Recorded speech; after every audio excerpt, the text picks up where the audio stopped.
3, 2, 1.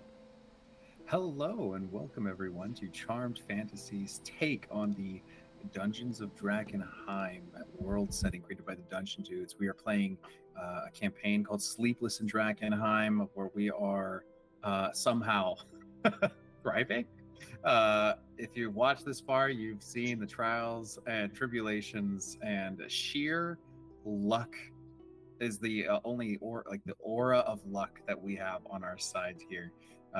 Because I'm not going to say it. I'm not going to say those cursed words that we all know. But this episode, feels like anything can happen. It's going to be a busted up mage tower episode. And who doesn't love the busted up mage tower in every campaign setting, every video game, every map they've ever looked at? Here, there be some scary stuff. And so anyway, welcome. I'm Charm. This is my channel. I'm your humble host. Happy to be a part of a game with some of my favorite people, esteemed friends, brilliant and creative minds, and otherwise just wonderfully goofy personalities.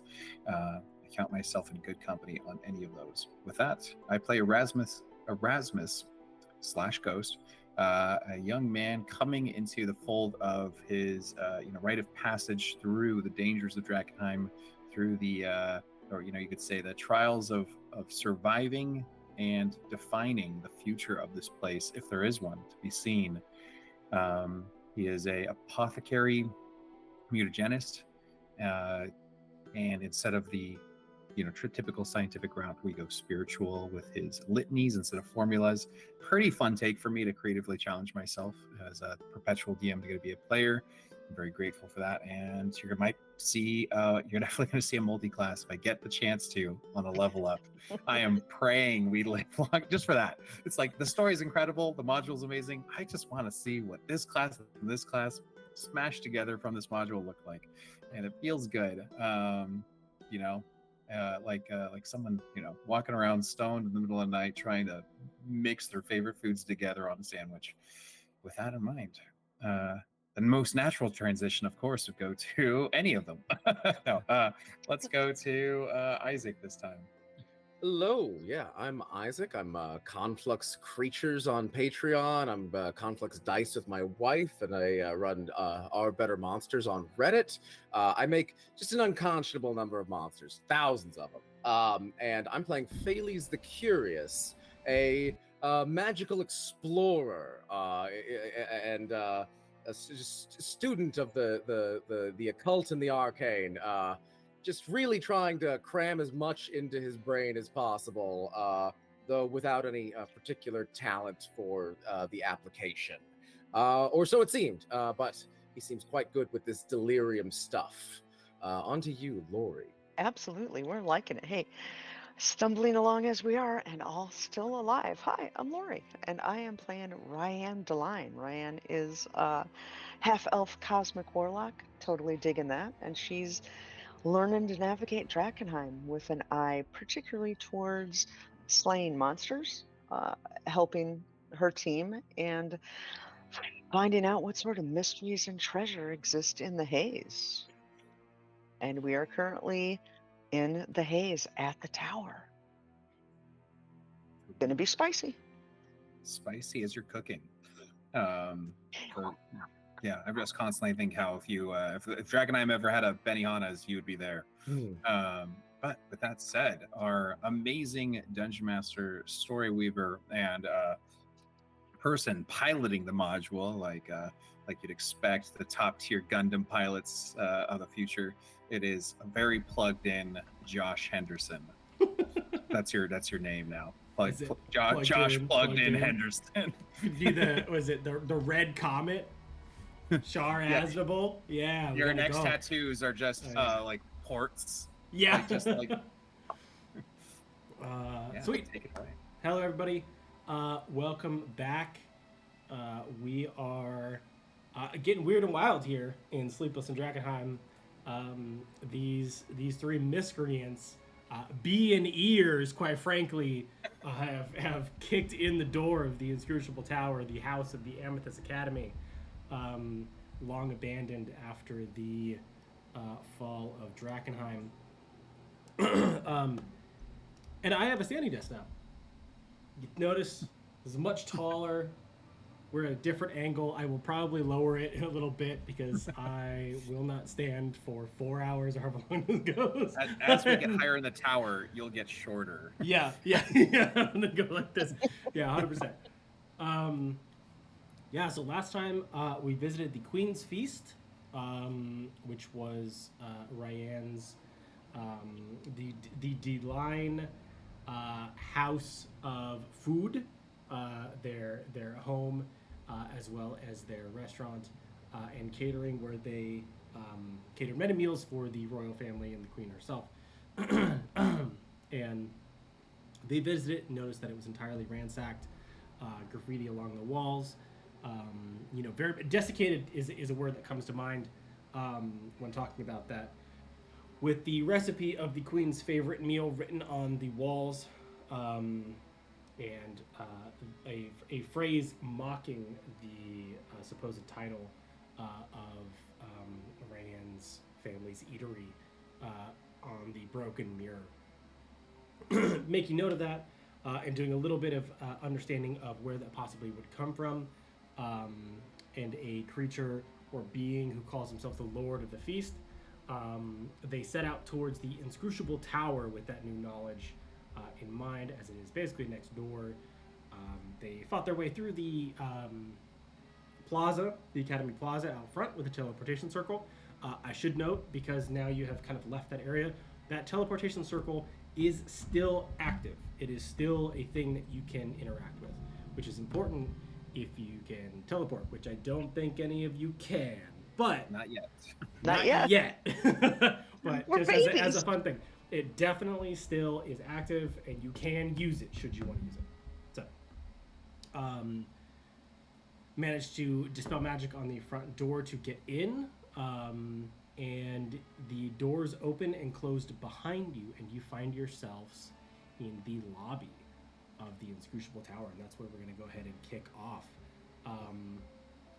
I'm going to go ahead Before we really hop in, you said there were a bunch of delirium crystals growing up around that pool outside. Yes. Can I scoop those up? Are they scoopable? They're not scoopable. You'd have to. They're big. Not. I wouldn't say. I'm gonna say not carryable. Let's put it that way. Now you can knock pieces off of it. Oh right? boy. But this is, and I will add this on. There's an art to breaking. Not even that. It's not even like you need an art. I think there is an art, but you don't really need it. There is a bunch of delirium crystals like near the crater, and you've kind of seen that area, and it's almost like a massive forest of crystals. So the larger crystals are not necessarily mega rare. They're only in a couple places, this being one of them. But they're really heavy, and so to get them out would be like a big challenge. But you could just smash them, Like if you really wanted a huge shard of delirium, you can just smash it, but it'll take a minute. So. Okay.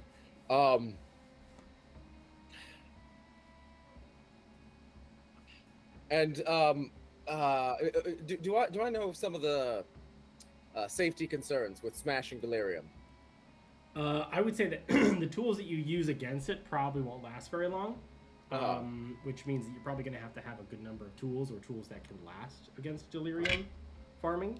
Otherwise, everyone would have farmed them already. I mean, out of character, I know there's some other issues, right? Yeah, there is. Let's see. Let's see if I can find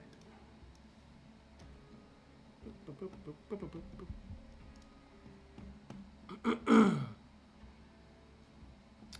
You might have, if you have it readily pulled up, what does yours say? I'm looking for mine right now. Okay. I'm close. I don't think I'm quite there. Here we go. I'm right in the area where the rules are. Yeah. So, yes. So there are. I have it right here. Problems. Delirium harvesting. Yeah, there we go. Yes. So it takes 10 times as long. Part of the problem with delirium is, out of character, this is mechanically, they are immune to every type of non-magical attack, and obviously they're not living, so no necrotic, no poison, no psychic. Okay, that's They're not resistant to all the other types of damage, with the exception being they are vulnerable to bludgeoning, so you can hit it with a hammer. Uh-huh. But they're I see. resistant to You can't. everything else. Yeah, so it can't be mined unless it's in an anti-magic field. Well, exactly. Well, so it can. You'd have to get the whole But- crystal up, right? Yes, Like if you did exactly, crystal, yeah. then it becomes worthless and doesn't work anymore. Exactly. It also does explode. Yeah. So that's like another thing. So it doesn't it just like explodes and you don't shit. get delirium at the end. Yeah. So you got to throw down the anti-magic shield. You got to mine it there, and then carry that out, which is not not a bad way to do it, but you are really far. Right, but Drakkenheim, that does so require that does require us to be like 15th level. So it's a bit spicy, yeah. And these are all of the size that could not be pulled out in one piece, because anything that can be pulled out in one piece already has been. Yeah, well, exactly. And if you tried to grab something that could technically be like wiggled free, it'd be very heavy, and you'd be struggling pretty heavily to do so.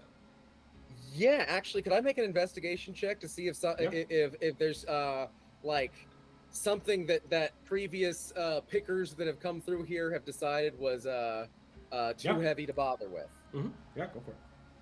Okay, that is a 7 plus. That is an 11. 11. On an initial check, it seems that most crystals here pretty are thoroughly mixed through. too big. There's a couple that seem like they'd be like okay, but you don't know how far down they go, right? Okay. So you could be like they could be huge underground. Investment of time and danger to find out whether those are extractable. And it's a solid 50-50. It's Schrodinger's delirium crystal going on here. Okay, very cool. I'm gonna go back in because that's not what we're here for. Good check. Great. Okay, so as you enter the lobby, I'm going to go ahead and read this fantastic. There's a lot of really cool descriptions in the tower, so we're going to be hearing a couple of them. So, the front door is leading to a massive lobby that fills the tower base. The ceiling is nearly 50 feet high and supported by obsidian pillars etched with intricate sigils. The floor is reflective marble decorated with intricate arcane patterns. Rows of tall, thin vents along the outer walls form transparent openings, allowing a viewing of Drakkenheim outside. On two opposite sides of the lobby are 3 sets of metallic double doors, and railingless spiral metal staircases of metal and glass wrap around the upper floors on each corner. Throughout the rest of the room are chest-high stone dividing walls that form semi-private meeting areas with metallic chairs and glass-topped tables. Bobbling motes of spectral light strip through the air, illuminating the chamber with a soft arcane light.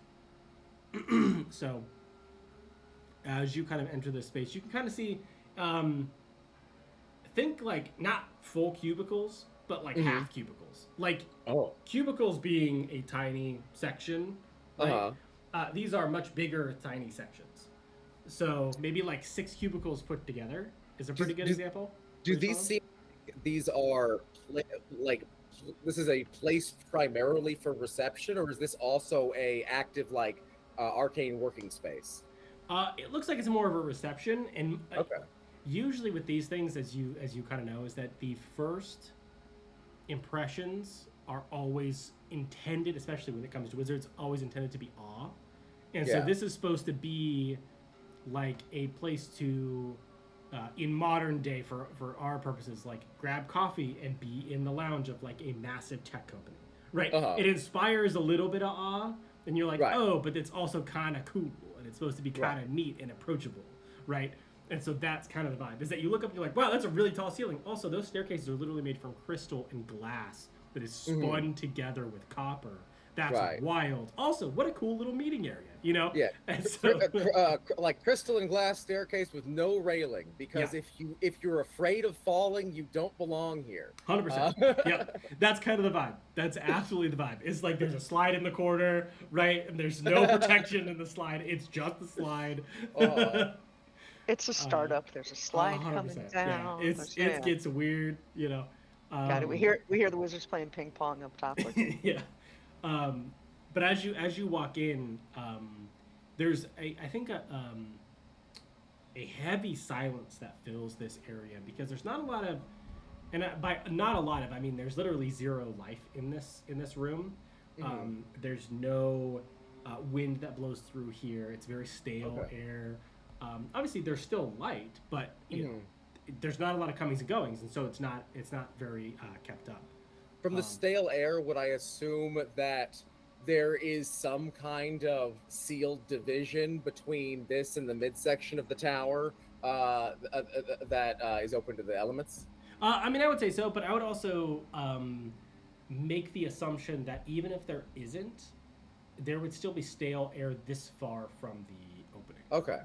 It's a pretty far climb to the opening, so it's not like it's one level up. You know what I mean? So it's it seems like the kind of place that would have been refreshed and perfumed by magic, and those enchantments might have just kind of failed over time. Oh yeah, because wizards definitely are not going to stand. You know, they're not going to get their meeting hall time in a dank, stale-aired basement. That's just not the vibe. Or something ventilated by something as pedestrian as windows. Yeah, I mean, come on.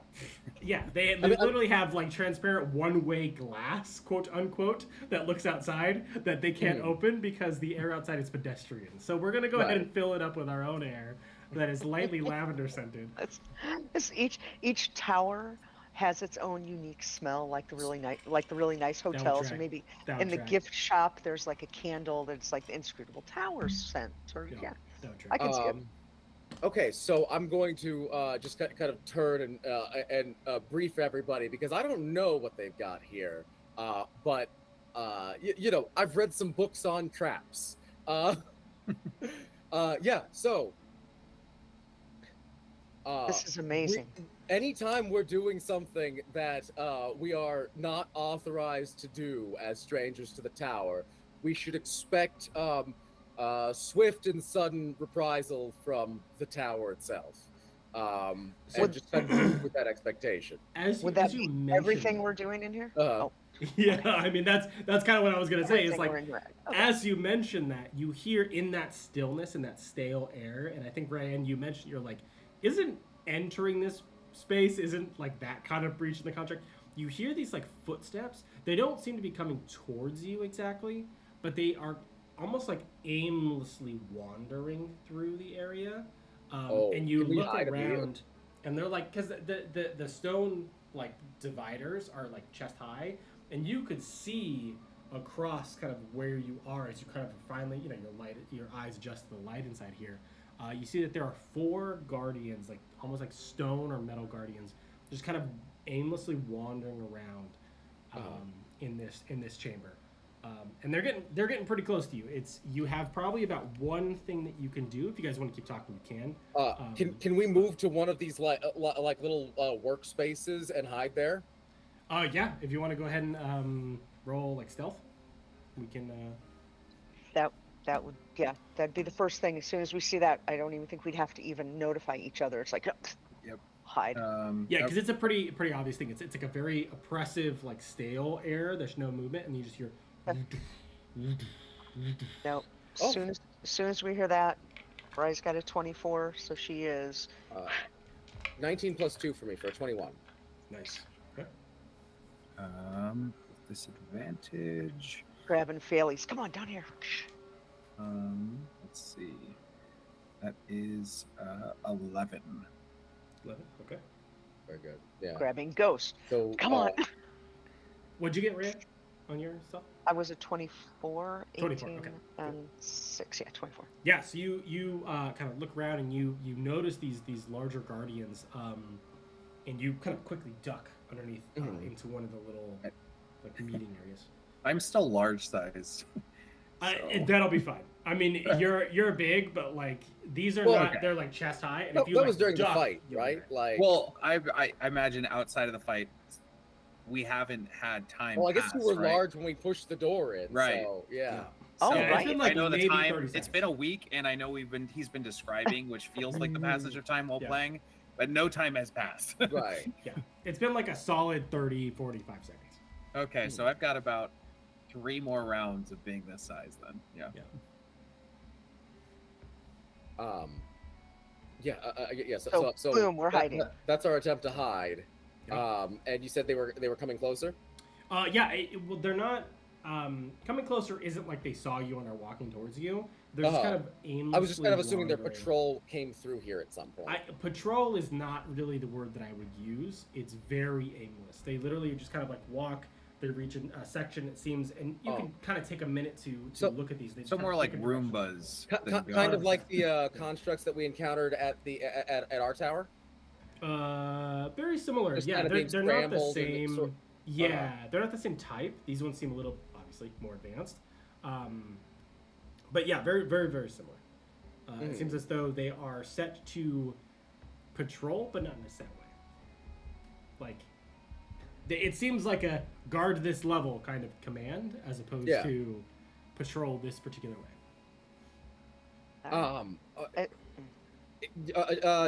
Do I know much about golem craft in general? Just sort of by what means, like what sort of orders these things can be given, or like what sort of mechanism they're using to perceive the world. Like how they might distinguish authorized from unauthorized visitors. Yeah, I mean, if you want to go ahead and roll. I'm torn between Arcana and History. I will let you choose. I think the same for me, so let's give it a swing. So go ahead and roll that, whichever one you want, and tell me which one it is. That's a 19 Arcana. Yeah, I think the ones that you saw on the clock tower were a little bit different. And those seemed like, to use like Star Wars vibes, like maintenance droids. Yeah. Right? Like those were like the ones that you use to help move stuff or clean stuff or put stuff together or lift heavy things. These are like, they are given purpose by a wielder of the magic that created them. And there's always a like a focus of their magic. And their base like action, like what they are created to do, is defend the person who holds this focus. Additionally, on top of that, they can be given other commands of like guard or kill anyone who comes in here, or I mean, could you? Is it the sort of creature that you could give a complex natural language command to, or would it be something like guard this area of the tower? Here are definitions of what guarding means and who you're guarding it from. I think it could be given, I would say, semi-complex. I don't think you could be like, defend this particular thing against everything except for rat people. I don't know if that necessarily fits, but it would definitely be like, guard this area, except, for anyone except for mages that come in, or anyone except for me who comes in. Is there a way to find subhuman resources and talk to them? And their senses, are they operating on a light basis? Are they seeing like, do I recognize this person, or are they kind of like wirelessly interfacing with a magical signet that identifies a person? It seems as though there's no one else in the room or no thing else in the room that you can see here. So it seems that they would be wirelessly. It's not like they are, walking around and then going to a spot to commune in this. Oh no, I just kind of meant that, like, in general, a construct like this, if you're telling it, keep unauthorized people out, are like, does that mean keep people you don't recognize out that I haven't designated as valid people, or keep people who don't have an authorization token out? Like, or could it be either? It's hard to say. And especially from where you are, it's hard to tell if there is that level of specificity to the command, because you're just seeing these things walk around, and you just know that they can be given instructions like that. And it could be as complicated as that, but usually it's a magical item that can be scanned or checked for, or they would have to recognize them, so it would be sight based. It's hard to tell if these ones are in that camp. And to double check my understanding of the space, right? Yeah. There's this big kind of entry space. There's the two staircases kind of snaking up the walls, Mhm. and the pillars. There's two doors on this level on the rear wall. Is that There right? are 3 and 3. 3 and 3. Yes. So Oh, 3 doors on each side. Okay. yeah, 3 doors on each side. Oh, right, 2 sets. I see. Yeah, exactly.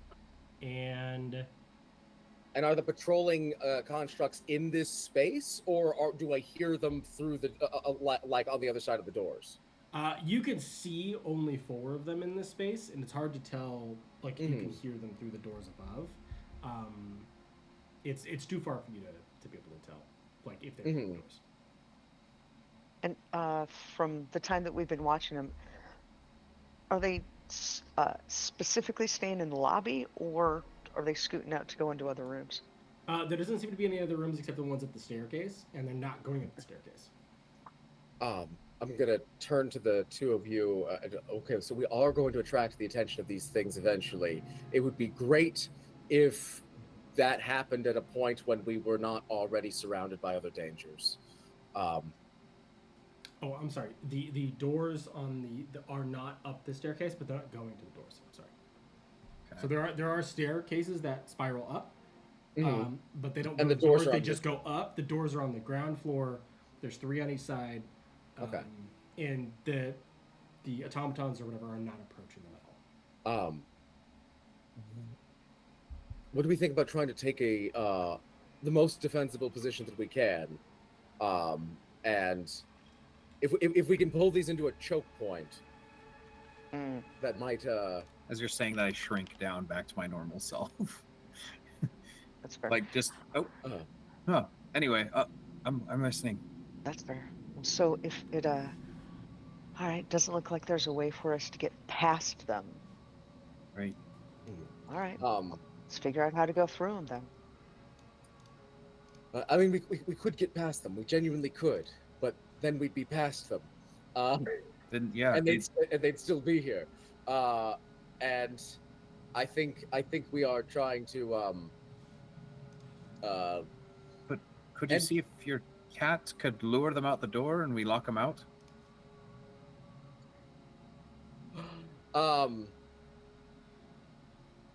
That would be interesting, wouldn't it?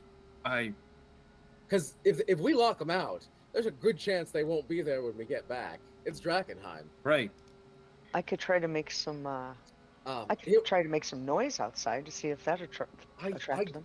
I don't want to send Melancholia over there alone. But I can send. No, the two of you stay. It's a heavy door. I've got it right. So what? I'm actually going to attempt to sneak over to the door and just open the door. Which one? Sorry. Which door? Open the front door that we came through. Oh, I mean, yeah, it still opens. It's only been like a minute or so you can still go outside. Okay, yeah. Could I? Do I have minor illusion? That would be super helpful here. I do not. Okay. You've seen me use it if you need it. Yeah. Okay. So one fun option that we could do is leave the door open. The fight starts. We pull the fight out, and then we run in and slam the door. Because I feel like they're probably commanded not to leave this space chasing things. But if it's a fight, they might do. Right. We could try to lure them. But, I mean... Could we try the first part first and see if that works? And if they don't go for it, then we ourselves will lure them out? We could have Melancholia here, right? They would move over to shoo her away, and then she'd be shooed away, and that would bring her into this space near the door. Right. But I don't know how we get them through the door without a threat to chase. And I don't have illusions prepared. I could create some sort of a small illusion, whether it's a sound, what do we think might draw their attention? At least we can see if they do go outside or how they behave when they do hear a distraction. Oh, I do have an idea. Hmm. Does it? Oh, yes. I I have a spell that's wonderfully effective against constructs. Um, however, we would need to lure them into one place, and also I'll need both of you to look away. All right. Well, All so right. do we start with what sort of a sound do you think they might be drawn to Well, outside the door? we wouldn't need to draw them outside for that. We could just draw them Okay. into one place in the Draw them center. to the place. It's Okay. the spell I used to uh subdue the manticores that we fought a while ago. Oh, Um, oh. I think that would be ruinously effective on them. Um, They were good. and They were good jerky. we could just All right. shoo them outside. Well, what's this door look like? Like, what's the opening mechanism on it? We pushed it to enter, right? Yeah. Yeah. Okay. I mean, Yeah. that's kind of it. It literally just opens. I mean, And you these, know, and I these don't know. constructs are slightly larger than a man. You said. I'd probably say about 10 feet, give or take. 10 feet. Yeah. Okay. They're large size. If that Are they helps. are they very heavily built? They are. They look like they're built for some type of defense or some type of guard. You know, I'm sorry, they're I'm less thick. excited. If they Are they- had any strong anti-magical protections, would I expect any element of that to be visible? I would say- Certainly there would be ways to make it non-visible, Right, but would the right. cheapest way to do that be visible? I would say no, but Hmm. it would be expensive to make these like resistant to magic, and so it's the cost analysis of these seem like guards. Yeah, Do these you are put guards in like fancy, especially in the lobby, like Right. in fancy Yeah. gear, or they're guarding the lobby, the front door. What Yeah. kind of self-respecting wizard is coming in the front door? Yeah. These are probably meant to keep out angry mobs. That's Yeah. kind of my thought yeah, process. it definitely gives the vibe of anti-riffraff, is what it gives. Okay, anti-riff. Excellent. Wow. Excellent. We're riffraff, and I know just what to do about this. Yeah, anti you three. All right. All right, Felix, it sounds like you've got an idea. You Yeah. let us know what you want us to do. Ghost, you good? I don't have I don't have a lot of resources for a lot of fighting left. Maybe one more big oomph in me. Okay. Okay. I'm gonna consult Melancholia, to see if like how she would feel about stepping into the open and luring these, and then disappearing into the space between worlds, when they come close. So, I've had this question about Melancholia for a while. Is Melancholia a summoned feline or like? She is a real feline, right? Which I have formed a familiar bond with. Great. Which should allow me to do familiar stuff with her. Right. Yeah. But Yeah. I don't. Sorry, I don't. I don't know. I don't rightly know whether that would extend to, and then she'd be okay if she got hurt. And that was the core of my question. Was like, actually, would I know that? Like, would I have a sense of that? I understand that you haven't quite decided that in your own head yet. yeah, I think, and that was I kind of like it better if she doesn't have that sort of protection. Well, so that's kind of where I landed. It's like you specifically made a familiar, familial bond. I guess would be the term. Familial would be family, right? So I think just familiarly-ish, whatever bond. To In the comments, this, type what word you would use. Enjoy our new dictionary coming out next month. To this creature, right? You found this creature. You made this bond. Your magic extends to this creature. That being said, I don't think that the physical form of Melancholia would survive if Melancholia was Right. destroyed in some way. Cool. You fireballed her or whatever. You know, like I don't think So Melancolia's physical form would be, but I think the essence of Melancholia would and could be transferred. If you need it to be.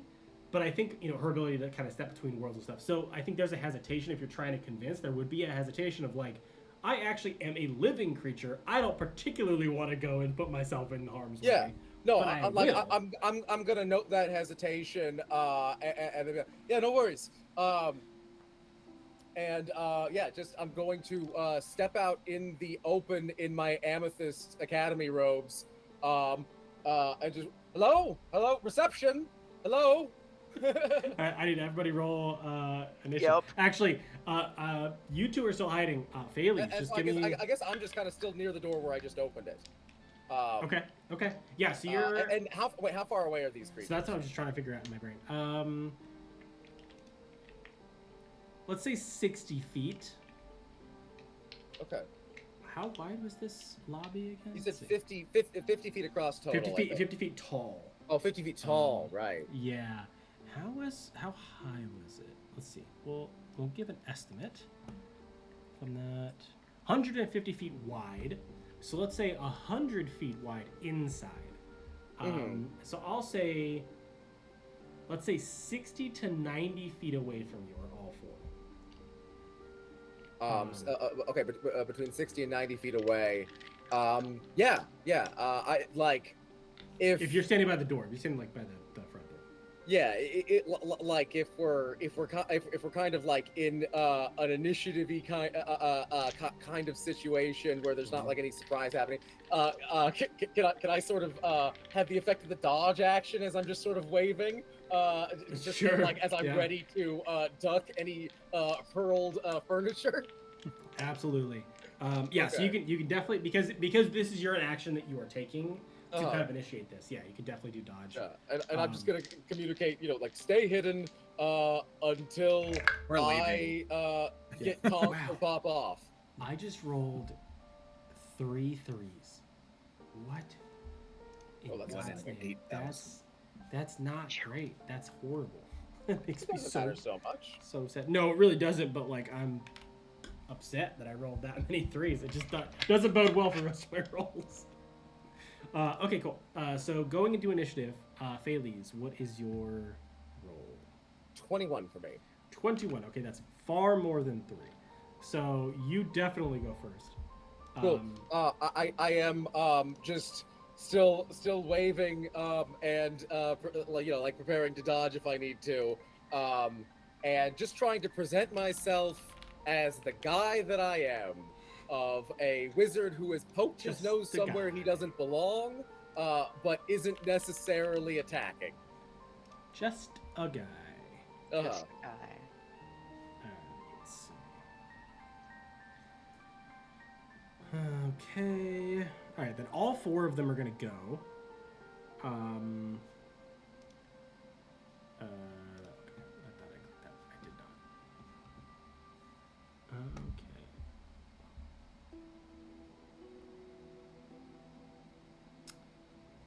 Okay. Okay. On their turn, and it's I'm grouping them together until the other 2 of you come in. That's just, it makes it much easier.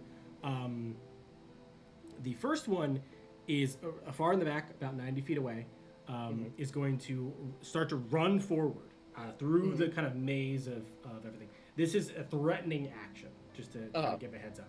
It is very much like, halt, you're under arrest kind of vibes. Yeah.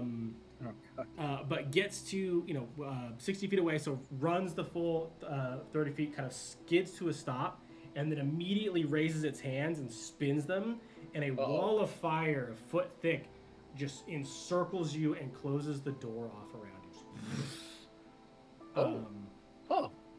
Spins around you. The other one, him. 75, about 75 feet away, again, runs forward, so a little bit closer than the other one. Essentially, they're just moving up. Kind of skids to a stop as well, with no there's no mouth to speak of, so no vocation comes out. Raises their hand again,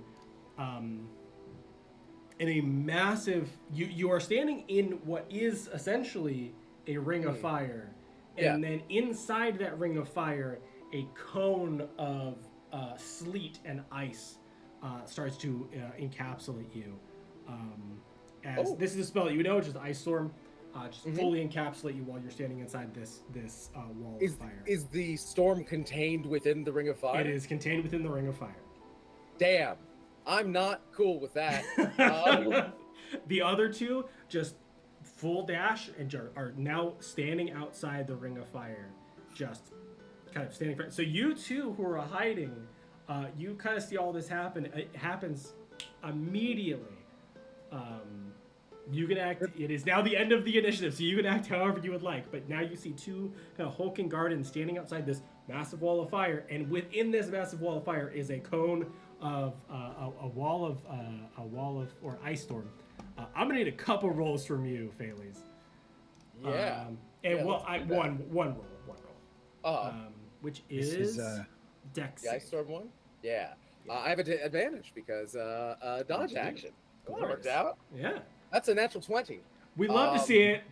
We love to see it. Yeah. So you take for a total of 22. Half damage on that, which is very good because it was not going to be a fun one. And do you prefer? And this is a player preference, and I have my preference, but I would like to know everyone else's preferences. Do you prefer that I roll half the die or half the damage? Oh, I like full die, half damage. Yeah. Same. I prefer that too. I think Ice Storm might be something wonky too, like 5d8 or something like that. I don't know. It's 2d8 and 4d6. Oh, right, yeah. Extra wonky, Super but weird. still divisible. Yeah. So 6 bludgeoning damage, and way higher than I wanted that to be. I'm going to be honest with you. 10 cold damage. Okay. So outside of the wall of fire and ice storm that has now this song of ice and fire that has taken place in the lobby of this tower, the two of you just see Phales just, hello, I am lost, and just whoom, just go up in elements as these metal stone arcane creatures run up to the circle and just kind of stand and wait. It's the way he wanted to go. Let's take advantage and go up the stairs. Now, Goodbye. Have you seen? He looks dead from any perspective Well, of that's a what I'm wall saying. of Like, he's fire. gone. And Like, a he's vortex like of wall. disappeared. Yeah. And we're not going to be next in line for this inheritance of suck. Now they they've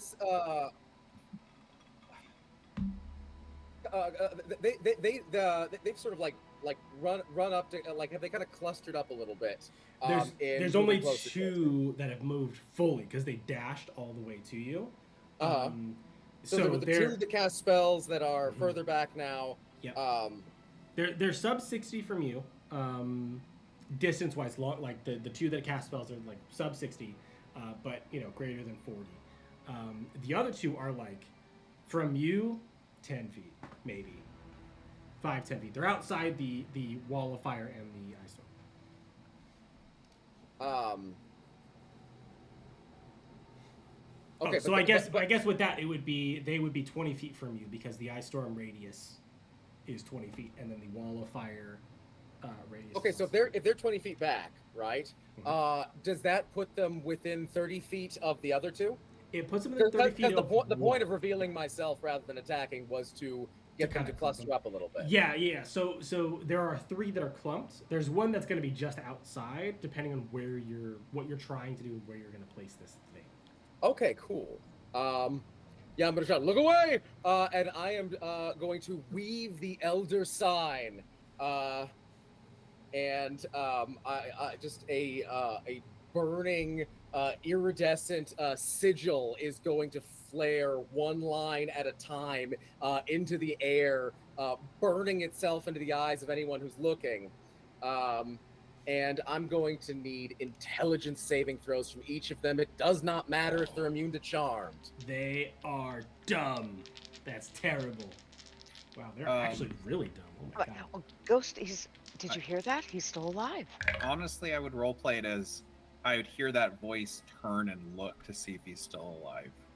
Because I was so sure he died. Because I've seen Felias get like. I'm getting the three that are furthest away. So the two that cast the spell, and one of the ones that dashed. Okay, great. What is the probably save throw? pulling you down. It's a DC 15 intelligence. Okay, they all failed. Lovely. Were those two concentrating? This one. Well, I think. No, only one of them was, but the other spell instantly died down. Okay, so the ground is just icy now, right? Yes. But the circle of flames dies down. Does it instantly cancel the concentration, or do I? Is that? Oh yeah, they can't. They're incapacitated. I don't think they can concentrate right now. Okay, yeah. If they're incapacitated, then yeah, they definitely would lose the concentration. Okay, great. Yeah. So you see, Felias cast this sigil, which I think kind of cool, like kind of writes in this way that you can see it through the sleet and the fire. It almost just looks like writing in the sky that kind of you can see almost like it's written on the elements as you cast it. I think you guys kind of see it with your eyes closed too. Yeah, it's definitely some like eldritch nonsense. I feel like I need to roll an intelligence saving throw because I was going to say I would think he was dead, hear his voice, turn and look. And it's one of those things that's not important what he's saying. You're not in the area, but you might still be affected by it a little bit, like if you want to roll the save. I was just saying, like, if there is a way to acknowledge what my character would do and then the consequences be dictated, but I wouldn't look away upon hearing the man I think just died in an instant is, like, I wouldn't be like, I'd truly just be like, he lived? Yeah. Like, Let's have you roll the intelligence save just for fun, and I don't think you'll get the full consequences of it because I think 18. As I was saying, outside the area. It's something. 18. Yeah. Let's say because you stared at it for fun, let's do a -2 on your initiative roll. As you roll initiative to jump. Yeah, I think each of these marks that makes up the sigil, like you can feel it as it flares into existence, like just nails on a chalkboard, just reverberating through your bones with its wrongness. Daytime television. My only weakness. Excitingly, I'm not in the area of it this time. Yay! Glorious. Because I've got my full 30 feet of vision. Nice. Fantastic. So you see the kind of sleet storm cylinder dissipate, kind of falls to the ground. You see the floor around is icy, which immediately melts because of the heat from the wall of fire. And as you kind of trace this sigil into the sky, your feet start to get wet. The boots, where your boots are touching the water starts to get a little bit wet. As you cast that, you see all three of the guards you cast it on just kind of like, and just kind of go, what seems to be powered down, and the wall of fire just slowly. And I have a question. Does the Misty Step mutation? Yes. Is that the effect of Misty Step, or is it casting Misty Step? It is the effect of Misty Step, from my understanding. So I think it's literally just free Misty Steps. Let me quadruple check, because it was really cool. Yeah. Let me quadruple check here because I thought it was really, really neato. How do I zoom in? Can I zoom in? It says you can cast Misty Step. Oh, is that what it says on it? Okay. Great. Yeah. Okay, so I won't do that. Still pretty cool. But I am going to. Oh, that's an arcane anomaly. Hold on. Yeah. Oh yeah, you cast Misty Step. Yeah. You said the ground around me is icy. Does it count as difficult terrain? It's not icy. It's wet now. Oh, it's just wet now. Yeah. I am going to hightail it 30 feet directly away from the one that's still got all his faculties and try to move behind one of these obsidian pillars. Okay, yeah, great. Pretty quick and easy. You know, you're 20 feet away from him, so you just book it. You see a charred and drenched Right. Bailey's like sprinting out of the maelstrom. They're like, all right, open your eyes now. There's still one of them. Phalles, you good? That was amazing. Go, Oh, he's coming for me. Get him. And Okay. That's my turn. Okay, we're gonna go with their turn, and then I'm gonna let the two of you jump in. And we're gonna take a quick break after the end of this turn because I have to go take care of something real quick. But we'll do this real fast. There's literally only one, so it's gonna be fast. I think the other guy's just gonna run after you. I think he's going is he gonna dash or he's gonna dash. So he's gonna fully rush you. He skids around the pillar just looming over me. Yeah, that's exactly. You make it by the pillar, you're like, oh, I made it, and then it's the like the almost like the Lord of the Rings vibe where there's just like tension, and then you just see this like huge monstrous golem guardian just turn the corner, all armor and arcane energy. Love it. Great. So let's get these initiative rolls on the board. We'll take a quick break, like maybe a 5-minute break, and then we'll come back. We'll kick it off with full initiatives. Got it. I'm a whopping 8. Okay. I am a 16. 16. Did you do the -2? Great. Gorgeous. Thank you much. Okay. So Rand split. That was those. awesome. Great. Okay. So we will take a quick break. Be right back. For you guys, it'll probably be no time at all. So, back in a second. Oh, wow. And, you were still defending Erasmus with your chicken. The magic tower is so random. That's amazing. It's like Just wild like magic. tower. Is It's that just chicken? What was you gonna say, Laurie? Sorry. What was I gonna say? Sorry, is that chicken pig, sir? Chicken pig, TM. No, this reminds me of the wild magic. If you know if it is wild magic, the tower of was it Neverwinter Nights? Oh, yeah. One of the OG D&D, like one of the old D&D games, and there is a wild magic tower that anytime anything or you cast a spell, something really ridiculous happens, and they set you up to fight I think a Balor or Pit Fiend. I can't remember, but there's a chance. A big non-zero chance that when the Pit Fiend goes to cast its spell at you, it turns into a chicken, because that's one of the things that can happen. So, like, gives you a chance to get the hell out of there. What's wrong with that? Yeah, Okay. all right. Well, we're back. I have lowered my desk for your astute observers. My legs got tired, so here we are. I might stand it up later when things get really spicy, but we'll see. Great. So we're going to come back. Phalles had just narrowly avoided being froze melted in a combination of ice storm and wall of fire, and then fled to one of the obsidian pillars, quickly followed by one of the guardians. And now we have a full initiative order, and we're starting from the top. So Phalles, that brings us to you.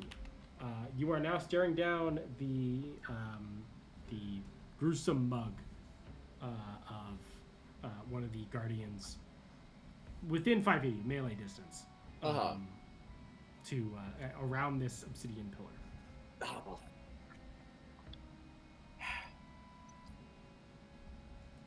Is there any kind of intervention I could make in this construct's physiology that it wouldn't like? I'm not like trying to attack it necessarily. I'm trying to think of it from the perspective of, like, as a person who makes stuff, what would I hate it if someone did to my creation? Like, is there like a modular part of this with a quick release,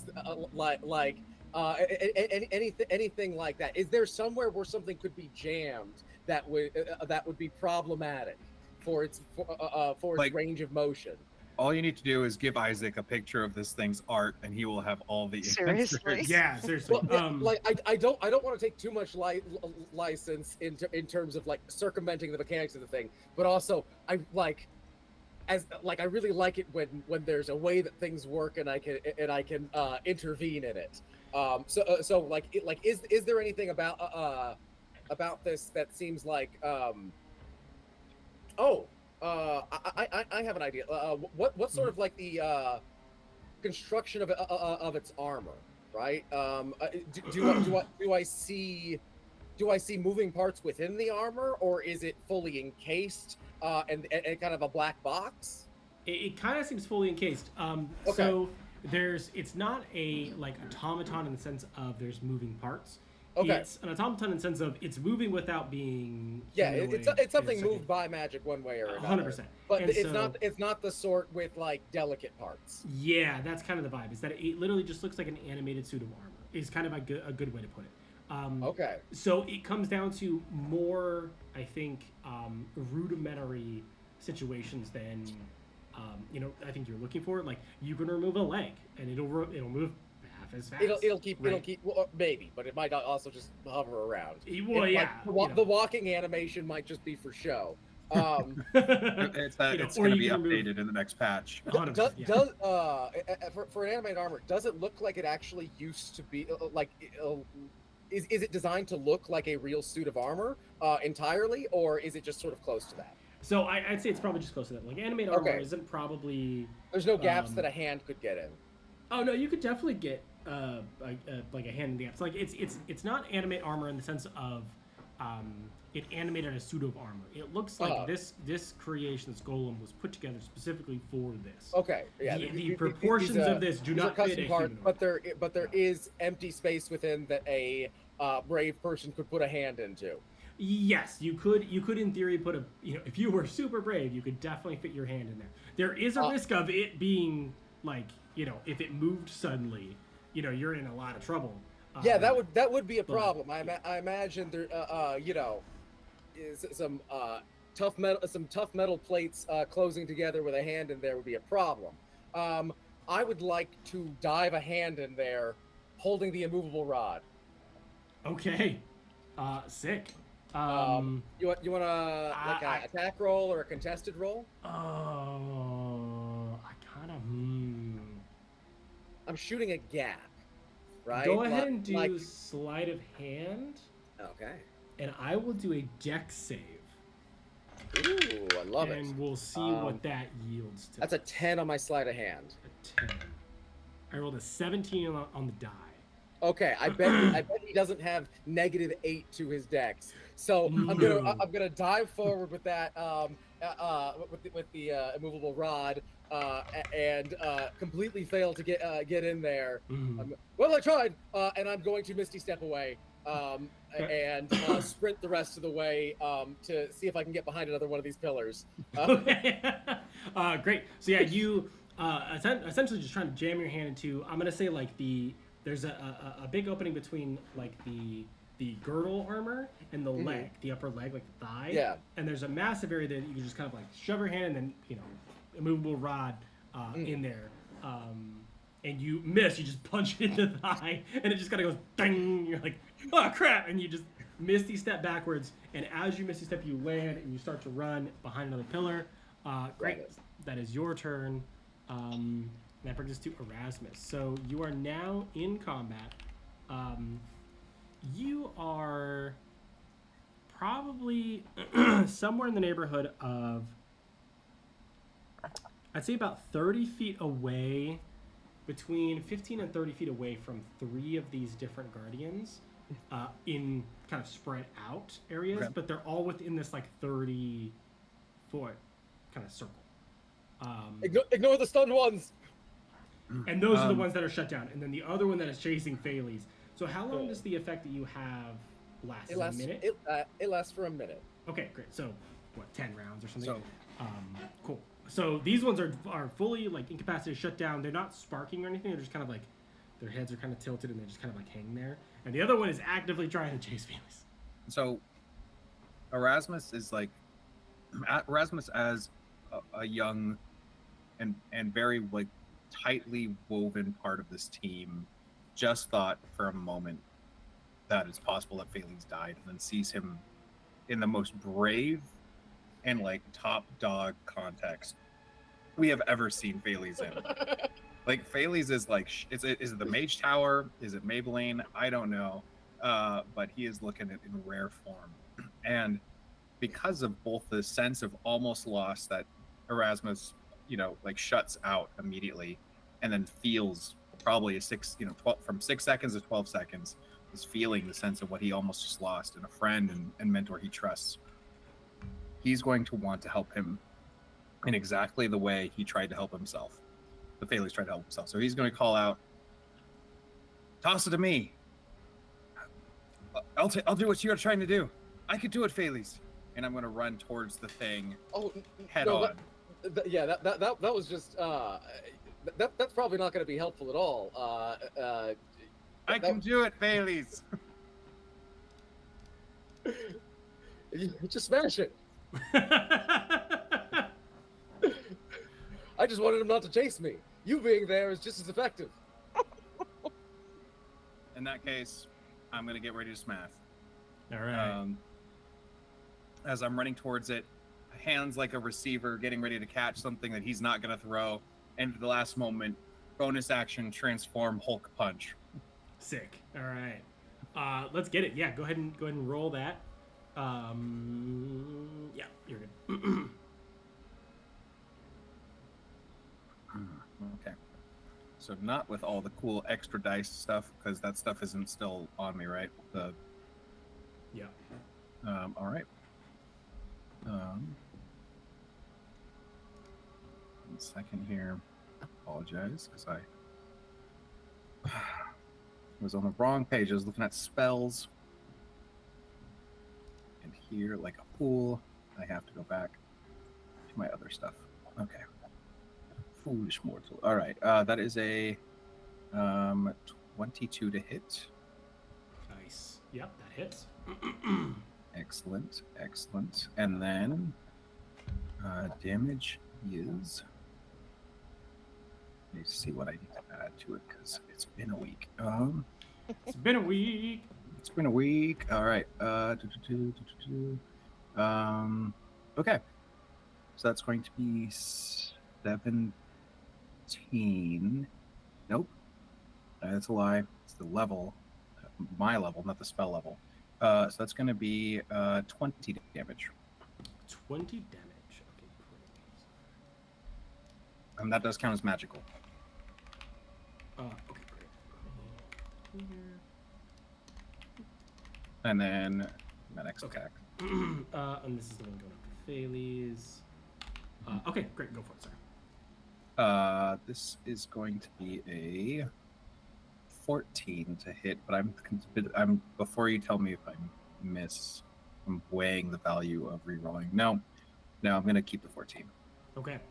So your first hit smashes through. You see a massive imprint on the armor as it kind of stumbles back. Your second one hits what seems to be a much harder armor point. Just Okay. It gives this hollow ringing on the inside.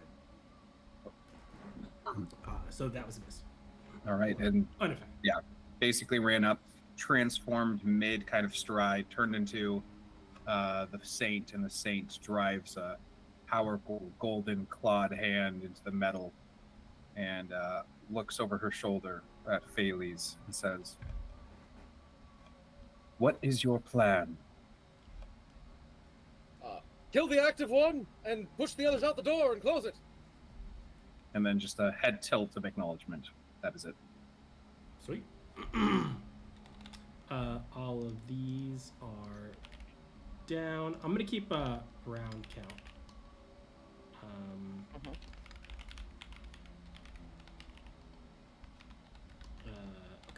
Great. So that brings us to you, Rhea. Your turn. Excellent.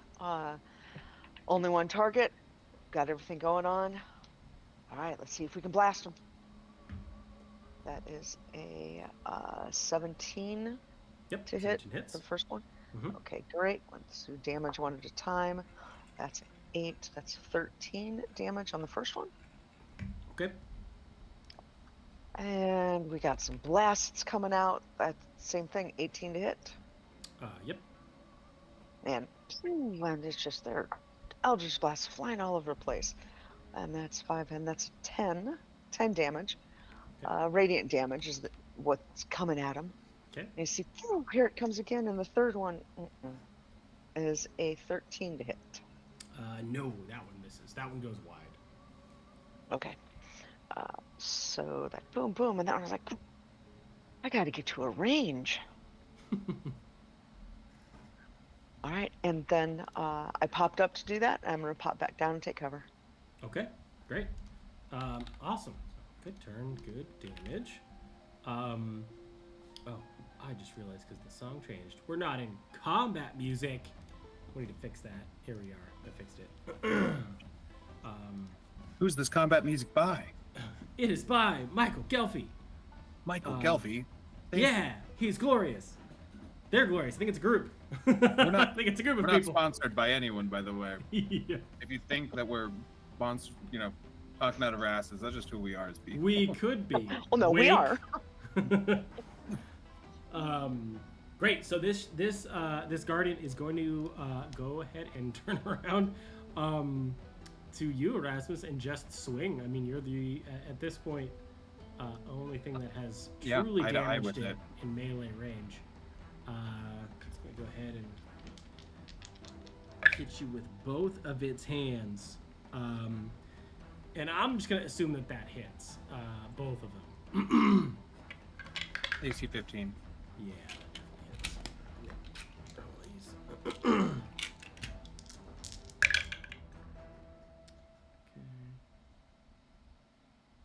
my god, math. Oh no. My mortal enemy.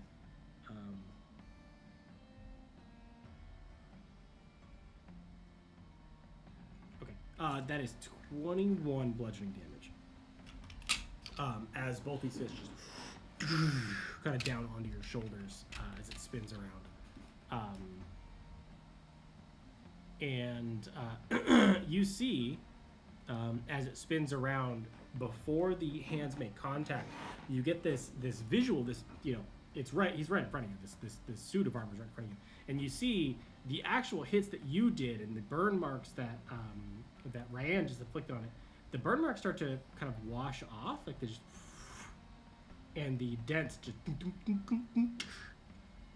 not all of them, but a good number of them start to kind of disappear as the armor looks more whole. We see that, and Ryan starts looking around at the doors, realizing that we've got a very limited time before 3 more pop up, and kind of looking to see if there might be another way to escape. Hasn't been a full round yet. No, not yet. That was just the end of the round. Yeah. So that's it ticked 1 down on the round counter. But now we go to the top. Of my turn. Well, I guess it is the beginning of my turn. So Yeah. These constructs are formidable. They are repairing. Yes. So Bailey's your turn. I guess I'll need help. You started it. I did. Yeah. Can I hit this fellow with a frostbite? Yes, you certainly can. I'm popping out behind the obsidian column. The All right. pilar. That is going to be a 17 to hit. That hits. Beautiful. And that's going to be. I'm not quite at the half damage level, so that's handy. 7 points of cold damage. Fantastic. And he has disadvantage on the first attack he makes before the beginning of my next turn. Fantastic. And I don't want to be out in the open. Or I don't know how sophisticated do these things look from like a tactical standpoint. Like is how much intelligence are we observing from this creature's tactical behavior right now? Does it seem very aware? What? No, pretty dumb. Okay. I'm going to run up to the closest to whichever the furthest one of the things I can reach away, or whatever the closest one to the door is, right? Okay. And use whichever movement I can to begin like scooching him along the wet floor towards the exit. Okay. So you get to 1, which is a pretty far run, and you kind of put your back into it. Probably basically all my movement to get there. Pretty much. Go ahead and give me a strength check, just to see how See if far I you do push anything. it, or if you just push it over. Okay, that is going to be a 9. 9. Okay, 9 is actually perfect because you don't want it too high, you don't want it too low, because if it was too high, you just shove it over. You just like yeet it forward and it just falls over.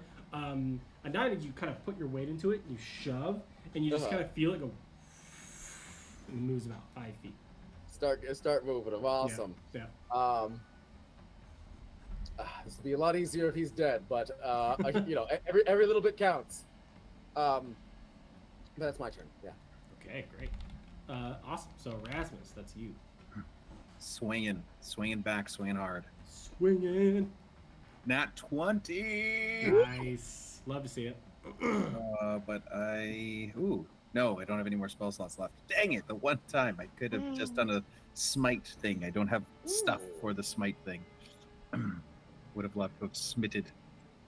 Would have been smitten with that result. All right. 21 damage. Okay, great.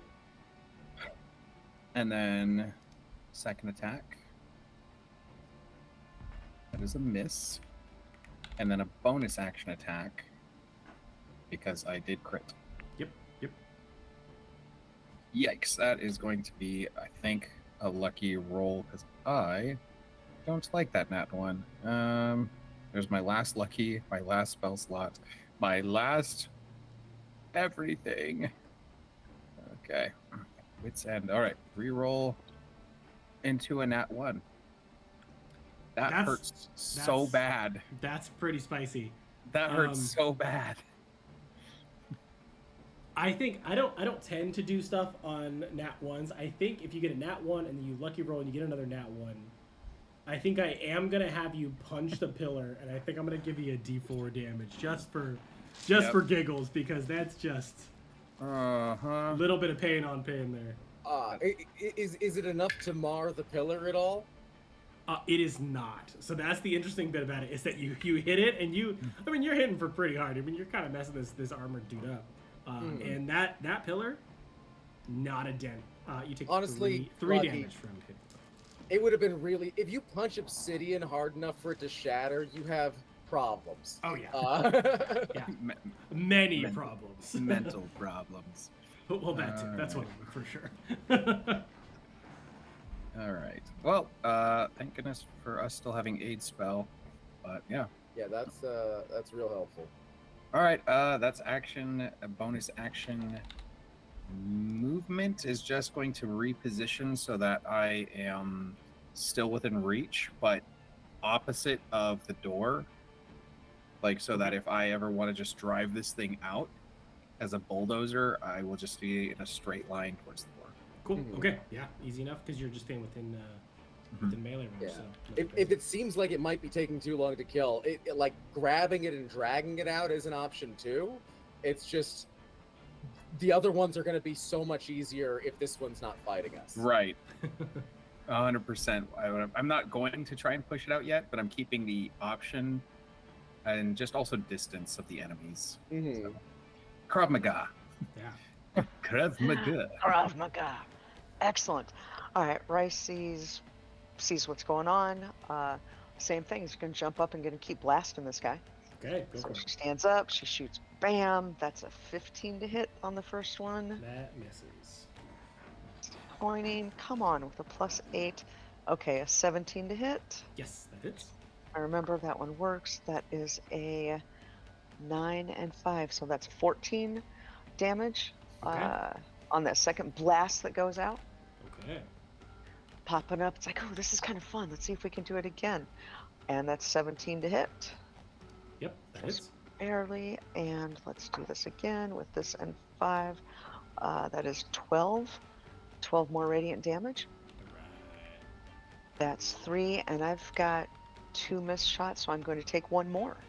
Okay. Because I had the miss, so I'm going to do that. And oh, wait, wrong one. Sorry, rolled the wrong dice.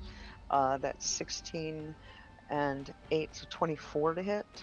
Yes, that hits. hits. And that is 8, 9, 10. That's 13 radiant damage on that one. Nice. And can I, as far as movement standpoint, I'd like to go and try to help Bailey's do some shoving. Okay. Yeah, go ahead and roll a strength check. To see if you knock it over or. I'm helping with a 12. 12's good. 12's good. You don't want to go too high because otherwise you'll knock it over. Okay. So Get a little Steady. momentum going, sliding Yeah. along the ground. Steady as she goes. So you kind of put your shoulder into it again. You push it. And yeah, this one moves. This one moves because you have full movement and you're not knocking it over. I'm gonna say 15 feet. Okay. So. All right. I like the way you're thinking. Let's get as many of these out of the way as we can. Sweet. And if okay. I was right by the door and they were 20 feet back from me, this Mhm. guy's right at the door now, right? He's close? Give or take, yeah. So probably about Yeah. 10 feet for Ryan's, and then with yours. Oh, probably 15. not pushing the same one. I see. Yeah. Gotcha. Which is good because you're both kind of Yeah. pushing the same direction. Yeah. Actually, hers was a little bit further back, so she probably is literally just right next to you because hers Catch was up. yeah. So now you have No, these two next to each other. Now you're racing. Hey, right. Hey, Failey's want to race. Okay, yeah. Shield Guardian's just gonna smack you, dude. I'm gonna do double hits. Your AC said 15? Rasmus? Me? Yeah. Yes. Yeah. Sorry, I was just thinking about You're good. what's the sport called where they push the thing? Curling. It's Ooh. curling. They're curling the golems in the background. Yeah, I'm Yep. AC 15. Okay, cool. So both those hit again. Luckily, I'm not rolling too jeez. high on this one. I didn't say that. So again, actually, 21 bludgeon damage. Okay. Whoa. Guys. Again, just Ghost how you repeatedly, look? just. He had disadvantage on the first one of those, right? Oh, that's right. Let me roll. That still hit. That still hit. Damn. Okay. Barely. That was a Under much better roll, but pressure. still hit. Good. Thank you for the reminder. I appreciate that. Yeah, that was lower roll, but still hit. All right. And This is again, you cool. see the dents and the kind of blast marks start to kind of almost like they're ash like wiping away, and the dents resolving themselves there. Cool. So that brings us to Bailey's turn. Okay. How injured does this creature look at this point? Looks pretty messed up. Bloodied and all, and maimed and all that doesn't really apply because there's no blood. So Right. it looks pretty beat up. Okay. Yeah, it's a It considerable looks- amount of damage done. It looks to like it. it. Yeah. It looks like it suffered some damage that might not be entirely superficial. Oh Though yeah, it's regenerating, of course. yeah. But it still looks very beat up. Yeah. Oh, I hate to do it. Don't do it. Don't do it.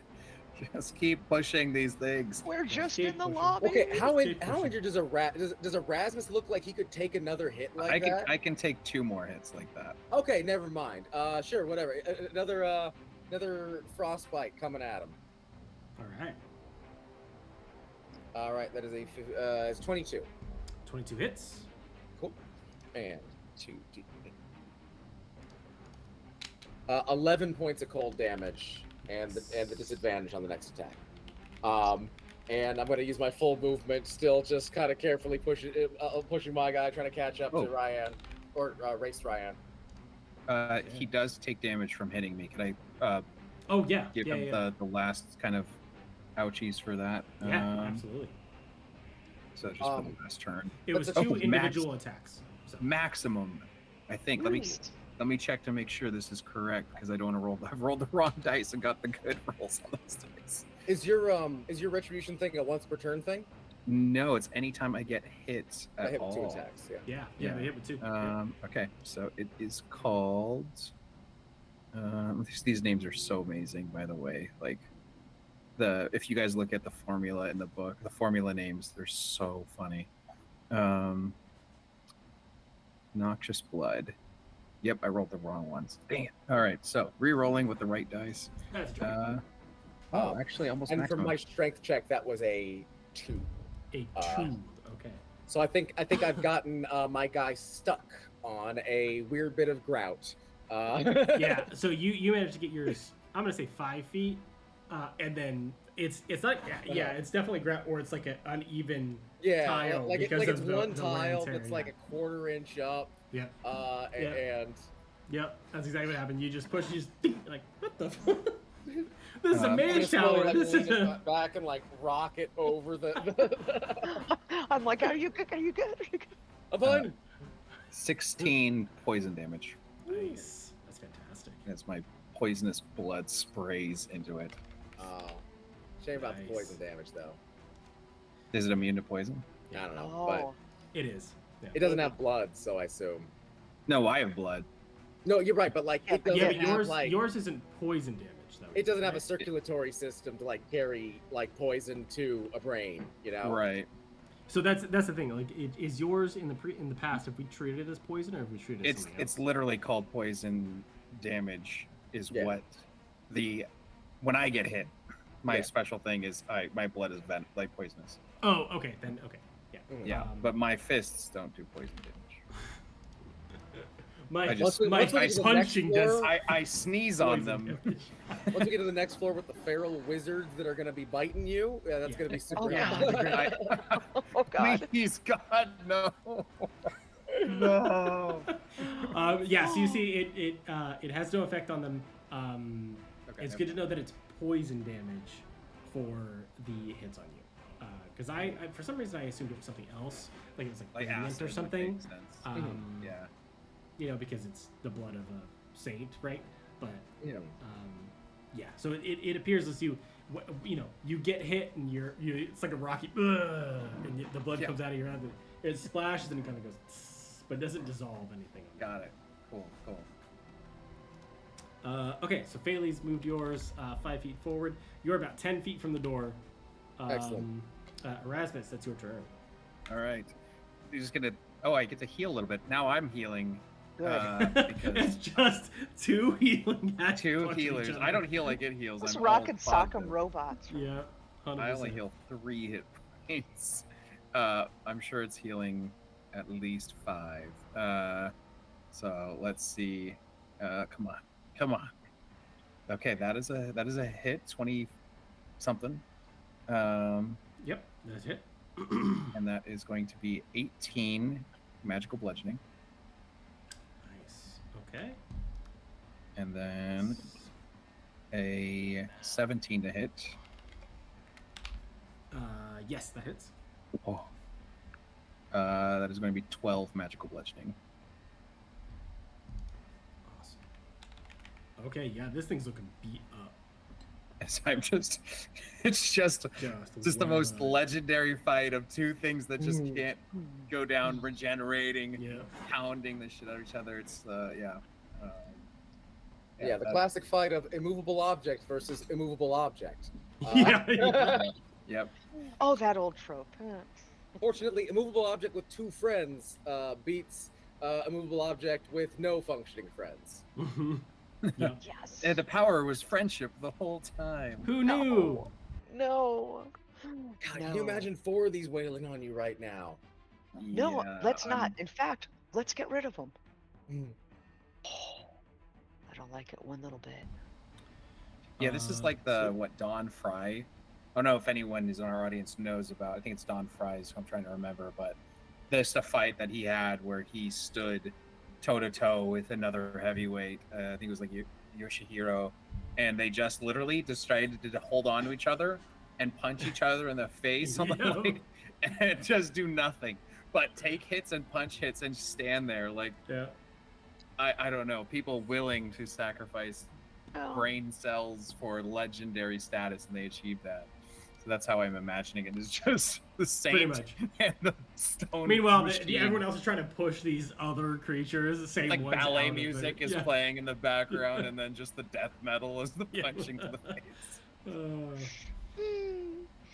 Great. Okay, yeah, Nice. that thing looks really messed up. So we're gonna go all the way down as they are still incapacitated to you, Ran. Excellent. So let's. It's not looking good. We're going to do two things. We're going to blast and push.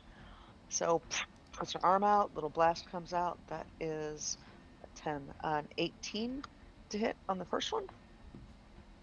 18 hits, yeah? Yes. All right. And that is, oh, that's not good. That's 6 damage on the Okay. first one. 6 yeah. radiant.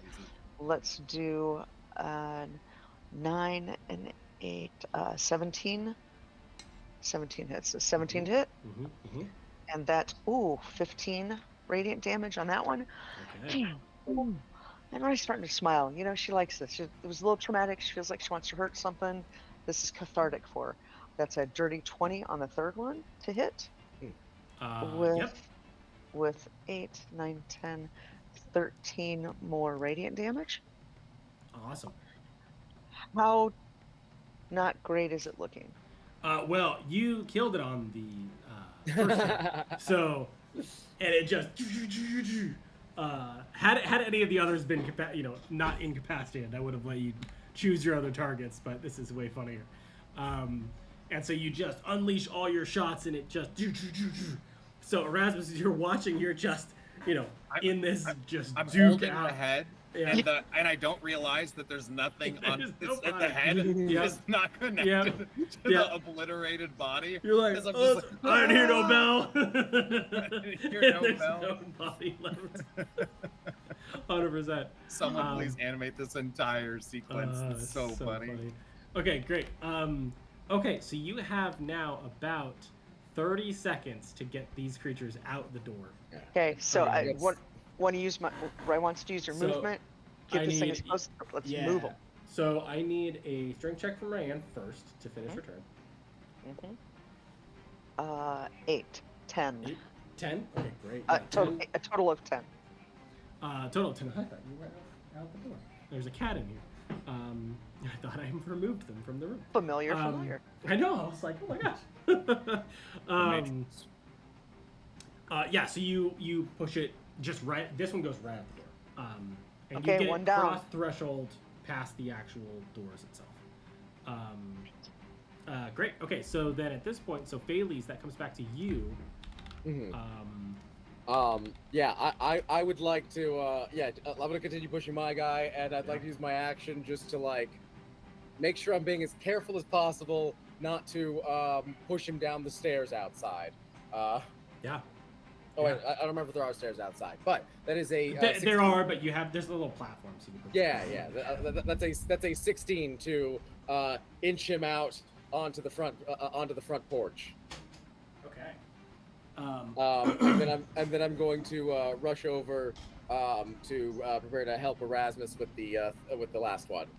Great. Okay, yeah, you kind of inch it out. You put it essentially next to the other one that Brian had put out there, and rush over to where Erasmus, I imagine, is pushing the other one out.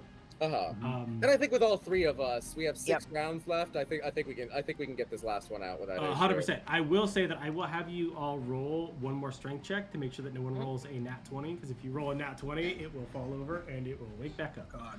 Okay, you know what? That's a I put you 13 for me. away because you're not rolling well. Let's see. You don't need to roll high, or you don't need to roll you just don't want to roll a nat I just didn't want a nat or 20. a nat 1. I'm a 12. Okay, great. So 15, 12, and then Erasmus, you're good. Interestingly enough, 7. Oh, perfect. Great.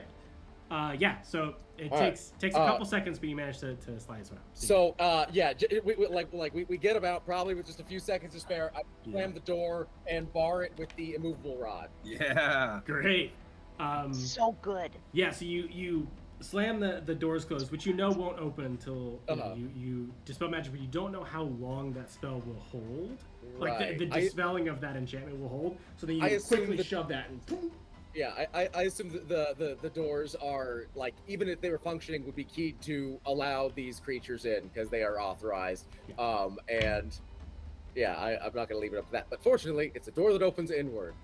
Which, if it's a sturdy door that opens inward, the immovable rod is a really nice thing to have. Yep. So it takes a couple seconds. You put it there. You enable it. You go. I do that, and then I'm like, okay, run and hide.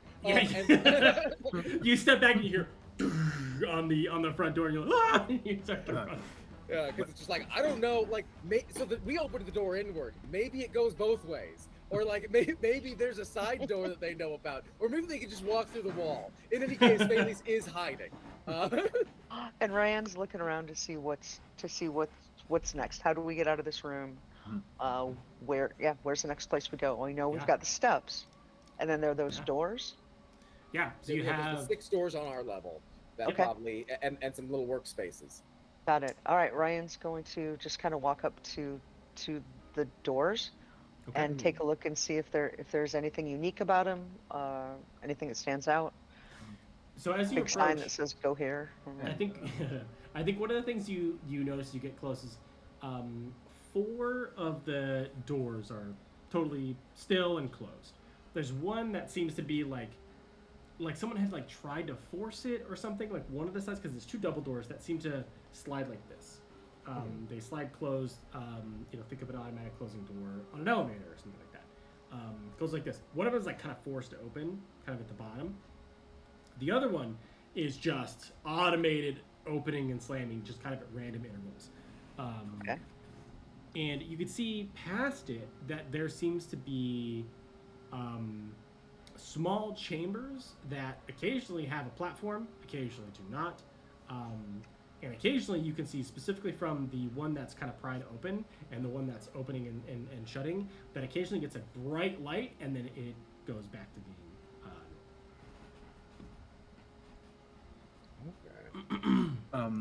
Erasmus will, well, technically in saint form, will kind of speak and say, no doubt the noise caused by the ruckus of them beyond these doors will attract the denizens of this Drakkenheim nightmare. Yeah, I expect so. I will search this floor for any more dangers or aspects of mystery that we do not wish to turn our backs upon as we move forward. Are they still wailing on the door? yeah, pretty much. Yeah. Okay, cool. The scary sound is when they stop. Yeah. If they had stopped too soon, I'd be worried. But okay, they seem to be doing something impotent. That's wonderful. And these the doors that aren't open. Mm-hmm. Does there seem to be an opening mechanism, or it seems to be tied to some sort of like disconnected automated system? You don't see any system like from where you're standing. Could I pry one of them open, or no? Yeah, I mean you could walk up to them and take a look if you want. Oh yeah, for sure. Okay. Yeah, And also, are they labeled? At the moment, they are not labeled. No. Okay. So as you approach them, you see that they're not. There's no indication of any labels. It's not like one has fallen or anything like that. But as you walk up to the door looking for some type of mechanism, the doors kind of open, and there is a platform standing in front of you, or hovering in front of you. Looking up and down, does it appear to be a platform that would move, or a platform that would cast a spell? Okay. It looks like it is a moving platform, and much like all wizard stuff, including the rail-less stairs, this is just a circle. It will just go up and seems to go up or down. And down, it doesn't seem like it actually goes down. I mean, I guess I'll put it that way. Like this one doesn't seem like it goes down, or all of them we can see. I mean, you could check, all of them. But yeah, none of they seem like they do go down. But there's a vibe that like if you go down, it's not going down. If that makes sense. Like you can't be like go to a level up and you click the level up button because it seems like you walk in, you have a specific place in mind that you wish to go. Right. And you go there. And that's so down is not like go to the basement because it doesn't seem like there is a basement. It's like you have to speak a specific thing. Okay. Which it seems like on the outside you can't tell if there's anything like that. Like you'd have to go into it to see if there's stuff inside that you'd be able to. Yeah. Okay. I'm so curious about this mechanism, but I feel like it will take us somewhere where we have less control over our approach than if we go on the stairs. I also will say if you look up the kind of shaft, you see that it eventually reaches sky. Oh, Because does that's where does it reach more tower beyond the sky we can see? from what you can tell, yeah. It looks Okay. like it would. It may not be lined up, but it looks like it would. Had there not been a massive broken section of the tower, it looks like it would go up all the way. But so the massive broken section of the tower, is that a spot where there's no tower there at all, or where like a big chunk out of the side is? oh no, it's fully cleared. Like if you Okay, no if it was tower floating in in front of the you, middle. yeah, you could just do like that. Okay. Yeah. So it's conceivable this might get us up where we need to be. Let's try every other way we can think of first. Did you want me to do an investigation or looking at searching things on this floor? Yeah, go for it if you want to. Okay. Because I'm still in my saint form, my intelligence and my strength are switched, so I got less. I'm still proficient, so that is 18 total. 18 total. Okay. On this level, there doesn't seem to be a lot of stuff. It seems like this level is not the level that you would even have stuff to abandon if you abandoned a tower that just got hit by an asteroid. Well, to say like a key, a legend, an instruction on not from what you could tell. I mean, there's There's little workspaces, right? Yeah, and even in them, there doesn't seem to be anything kind of worthwhile in it. No, like peculiar records or anything that stands out to us. No, and I think the reasoning behind that is that any wizard worth their salt to work in the inscrutable tower would keep all of that stuff in their apartments or in the library.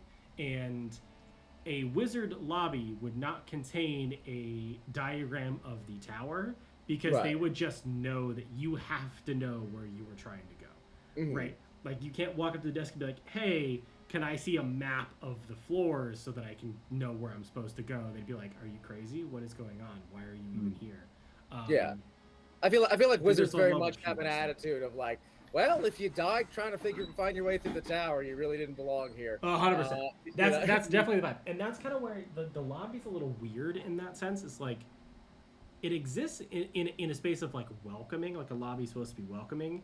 This is like the antithesis of a lobby. This lobby is essentially not meant to give you any information. It's meant to be showy. Yeah. Right. Someone was designing this tower, and you know all of the reading they did on architecture said, well, you need a grand entrance lobby, and they never thought about like Why? who. Yeah. 100%. Absolutely. Yep. That is exactly what this is. Yeah. So we've still got the pounding on the door. We're looking around. Ascend the stairs, you think? Well, yeah. I need to either rest or drink Oh, this potion that gives me magic. I've never drank it before. Wait, no, hold up. Let's post up. Let's post up. This feels like a relatively safe space. Fair enough. And the doors are still open. Oh, to the elevators?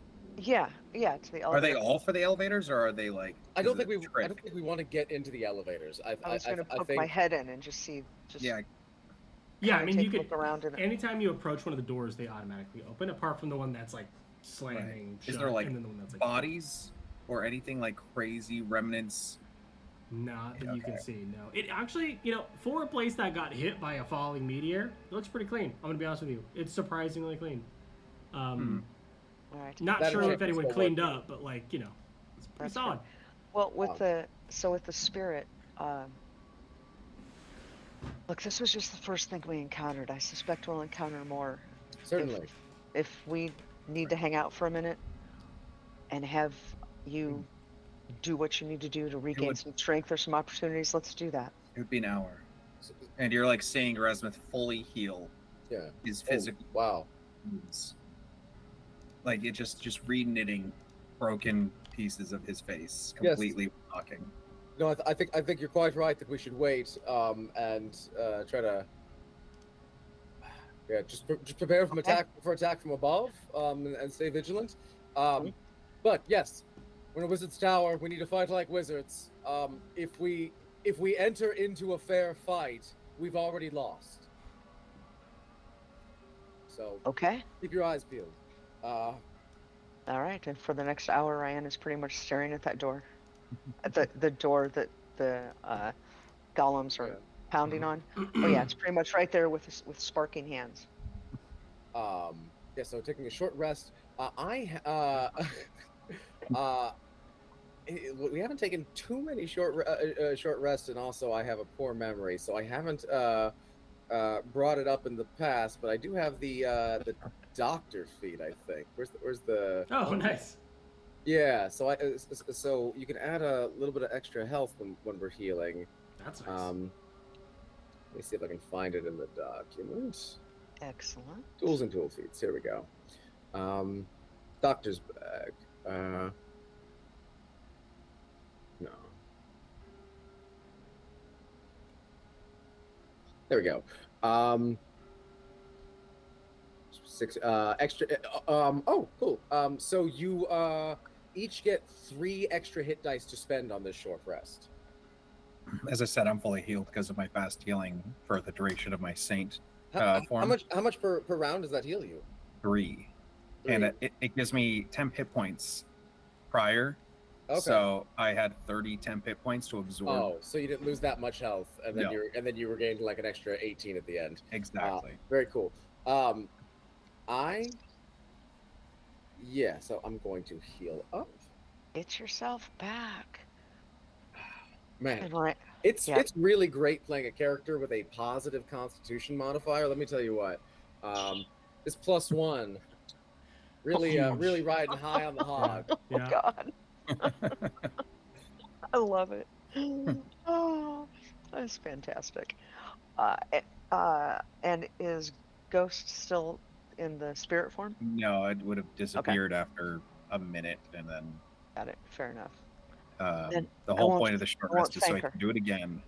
Hell yeah. You can thank her, absolutely. Yeah, there'd be opportunity to role play. I just don't know if we're taking it. Yeah, we'll get there. Laurie, remember that you can heal the hit. I don't think you lost any hit points, but like when you're healing, you can heal back the stuff lost to the stuff from aid. Perfect.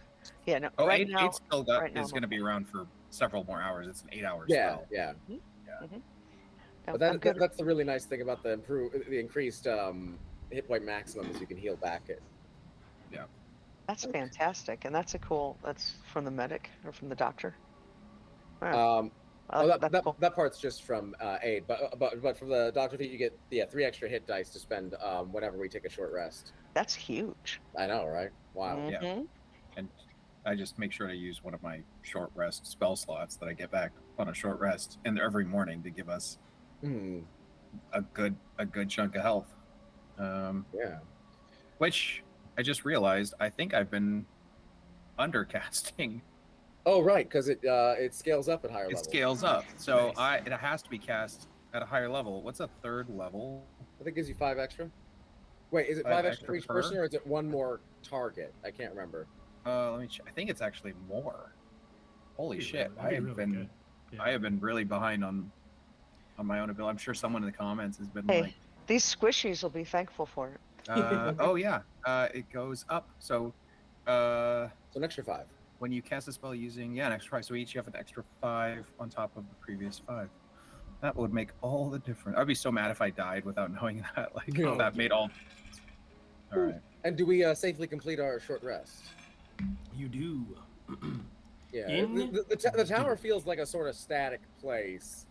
Not a lot of dynamic action happening until we arrived. Mm-hmm. All right. Good. All right. I feel so much better. Like you can see, not just the body, but when I'm done kind of saying the litanies, I kind of stand up on a kneeling position, and the armor is just more fitted to my form as I take a deep breath and nod each of you. I needed that. Thank you. That was you were incredible. You're very strong, and you had that spirit to you. She does all the work. Yes.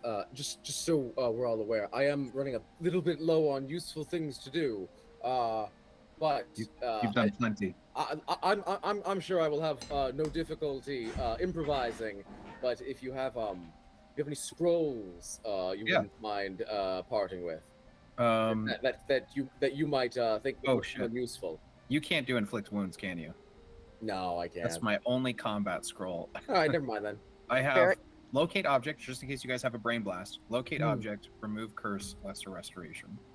But I will hand you.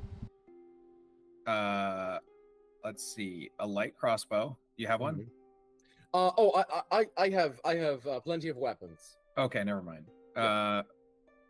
In Thank that you, Ben. case, you're good. Excellent. Yes, I just wanted to make sure that we were optimally using the resources at our Mhm. disposal.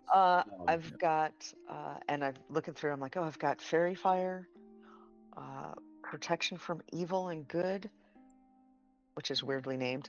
Oh, and bane. Oh well, yes, it's evil and good because it's alphabetical. I'm learning so much from you.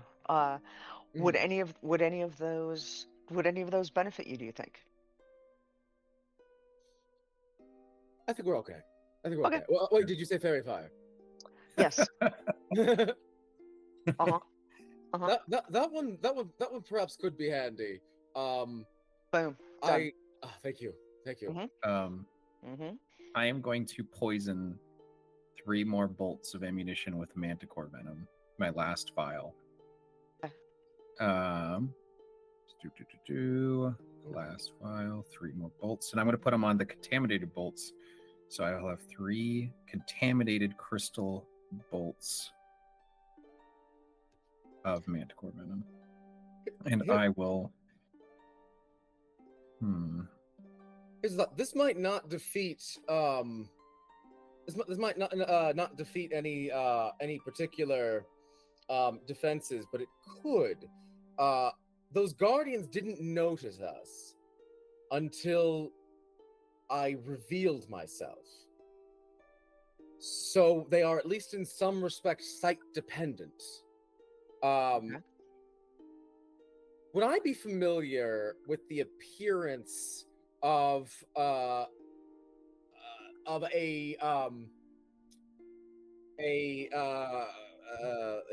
leading archmage at the time of the fall of Drakkenheim of the Amethyst Academy?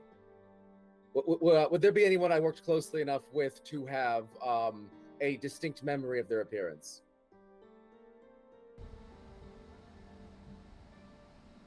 Or studied under?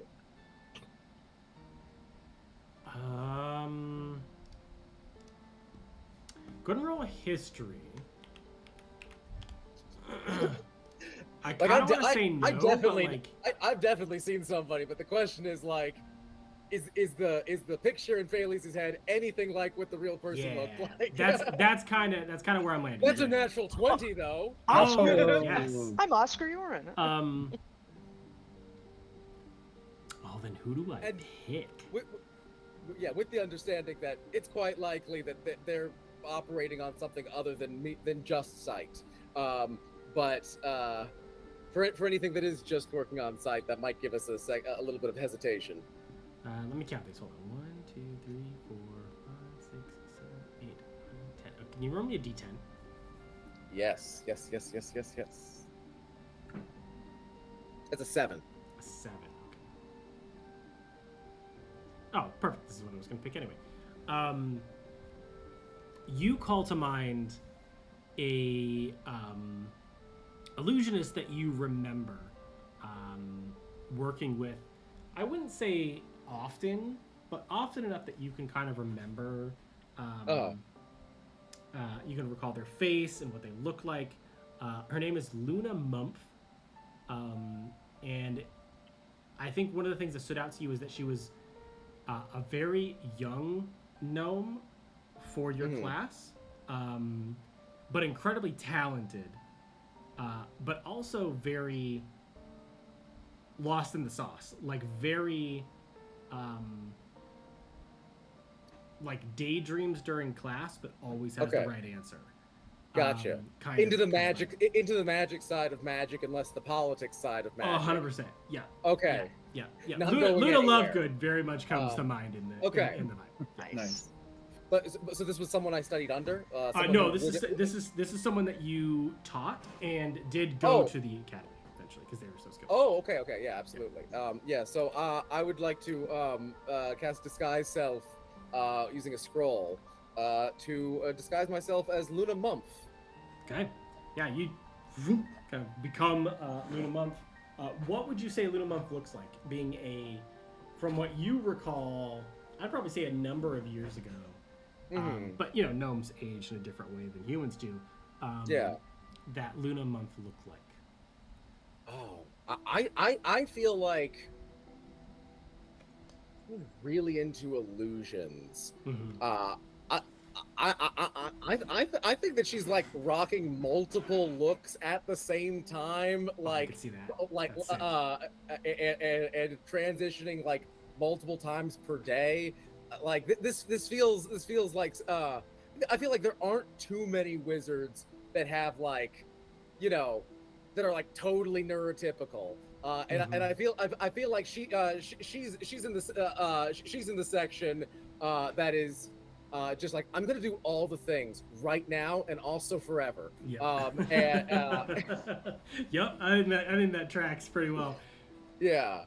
It's like you'll see her at 10 a.m. and she's like got a pink mohawk, and then you see her at 3 p.m. and she's got like what am I thinking of? Business in the front, party in the back. Mullet. Purple mullet. Like a mullet. Not even a purple mullet, like a lime green mullet, like total opposite of the pink mohawk, right? And then like a total normal haircut at 5 p.m. Yeah, if you cast like some spells every day for a year, they become permanent. I think that's like what Alter Self ended up being for her. Of just like she cast so much it's stuck, and she can just like grow hair at will. And mid conversation. Yeah. You can tell when she's getting bored because like her hairstyle changes. Yeah. Her mind starts wandering, and all of a sudden she gets like elf ears. Very Ramona Flowers coded. Yeah. I kind of love her. Okay. If you aren't her, you dated her. So I think I shrink down like a bit into that. It's like, I don't know if this will help, but it's a fun look regardless. And Phaelus is going to you said there's some desks here, right? Yeah, it's the same like meeting section. Because you guys haven't gone anywhere, right? What? You haven't gone anywhere, right? It's still the same. No. I have a quarterstaff. I'm going to be kind of as we're ascending, I'm just going to be tapping steps up ahead of me, trying to see if there's any illusory ones for us to fall through. That would be really funny. There's not, but it'd be really funny. I'll do the same with the walls to see if there's any hidden. Oh wait, a blind sight. Duh. I'm fine. Yeah. I love that Phaelus does have blind sight too, but still taps. Like I feel like that would definitely be a thing. Nobody casts the spells that make invisible illusions because they're not very useful. But Bailey knows about them. Those illusions that only people with blind sight can see. Yeah. And mantis shrimp as well. Yeah, that's true. Okay, great. Yeah, so you discover no hidden wall sections or invisible up the stairs. illusion steps. As you make your way up these staircases. We'll make our way as sneakily as we can manage, totally out in the open. Yeah, so you ascend the most obvious place to ascend in the tower, and the way that these go up, they spiral up, and then they go on like a top platform, and they meet kind of in the back of the room, and the doors open, and it goes up and then up to the right and left, and then it seems to circle back around. So you have gone up and then kind of gone to the back of the tower. You've opened the set of double doors, very fancy double doors. You've walked through the threshold of that, and there is almost like a T intersection, and both Mhm. left and right go up, and then they turn back the way that you came. Okay, so we've kind of gone from a very open staircase, got to the top of that 50-foot chamber, and now we're kind of in an enclosed staircase area, Yes, yeah. I wouldn't right? say staircase, but yeah, it is technically a Well, staircase. there's still It's stairs just going up on the left and right, right? yeah, exactly. But it's pathways. It's not spirals. It's like think of like smaller, like shorter staircases. They kind of like Okay. go like that, you know, as opposed to staircases that just do like this. They're not really trying to climb a whole awful lot. They seem more like an entryway than like an actual ascent. Okay. But as you climb those and you turn the corner, you actually see the whichever way you go. You can safe assumption it's going to be the same on the other side. Is you see those Okay. 3 doors that designate what seems to be the elevators. Okay. And then there's a large kind of double ornate door on the opposite side of where the elevators are that seem to lead into the central area that is the floor above the lobby. So there's 3 of the elevators down there that we saw that come up to here. Yeah, it's safe to assume on both sides. Okay. Okay. Yeah. Let's creep ahead. Yeah, and I'm sorry. And what did you say that we saw when we went through when you looked through the kind of ornate doors that opened up?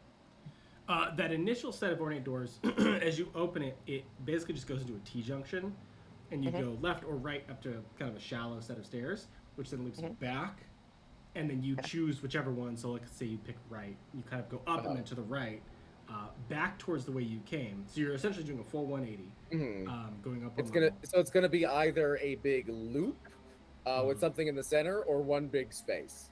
It seems like seems to be like a big loop, but or it could be halvesies. The hallway ends past the elevators. So you turn the corner on one side, let's say you go to the right, you enter in this hallway, you see, an enclosed hallway, you see the 3 doors on the left, safe to assume the elevators. It doesn't go any further past that. Yeah, it goes a little bit, but then it ends. Okay, and then we go the other way, it's the same? It's the same. And then there's on opposing wall of the elevators is a large double doors that open up into the central chamber, so to speak. Oh, okay. So think of it like a wishbone, I guess is a better way to put it. Gotcha.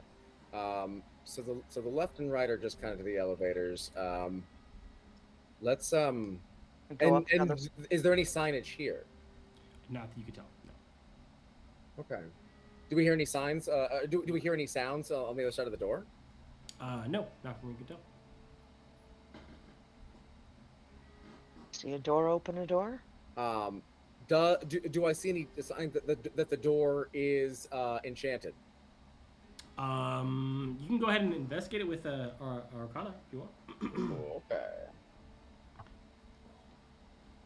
That's going to be a 7, I think. Yeah, 22. 22.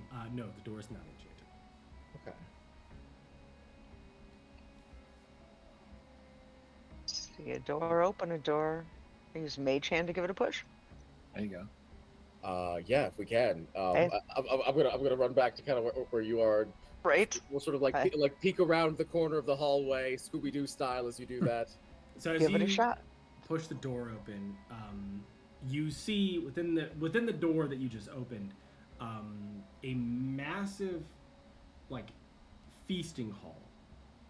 You see portraits seem to line the walls above you of what you're assuming is like famous wizards, or some level of like famous spellcaster. As they're standing there in their robes, some of them, quite frankly, it's pretty interesting because you can tell the art styles like from the era that they were painted in, and a lot of them start with the pointy hat and then eventually just kind of devolve into we just wear the robes because the robes are really nice and breezy, but the hat was kind of ridiculous. And so at one point it like gets smaller and smaller and smaller, and then eventually it just goes away to like maybe for whatever reason like a stovetop hat, and someone's like, no, that's not it, and then the next one is just a guy in robes, right? And so that's kind of the vibe of what you're able to see in there. And then the Great Hall is filled with just food. It smells like food in here. It seems like fresh food. has been cooked and plated, and there's no one else in the hall. Oh, outstanding. Well, that you can see. You haven't stepped in yet. Right. Looking around. These portraits are like the big kind, right? The really show-offy kind. Yeah. Like life size or greater than life size? I'd probably say life size. Not greater than life size, but definitely life size. At least life size. Let's put it that way. Okay.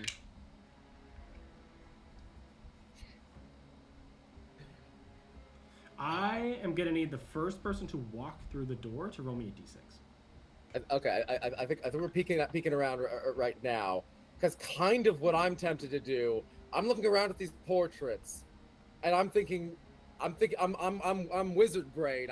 I'm thinking, how funny would it be to put some murder guardians in some fake paintings, Wild Wild West style, and so that's a callback. That's a callback. Glorious. I think before entering the room, I'm just if I'm gonna check in with the two of you, just like, I think maybe we should shoot these paintings and anything else that looks like it might attack us before we enter the room. What do you think? Why haven't we been doing this before? Well, what, shooting paintings? Yeah. It's really expensive. Normally you have to pay a guy to stand there all day. It's really difficult to keep somebody on hand. They quit after like a week most of the time. Assassins.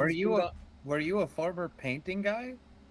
No, I never had a painting like that. No, I mean, were you a person? Oh, in a no, painting? I've never stood in a painting. No, it's even more difficult to get a wizard to do that.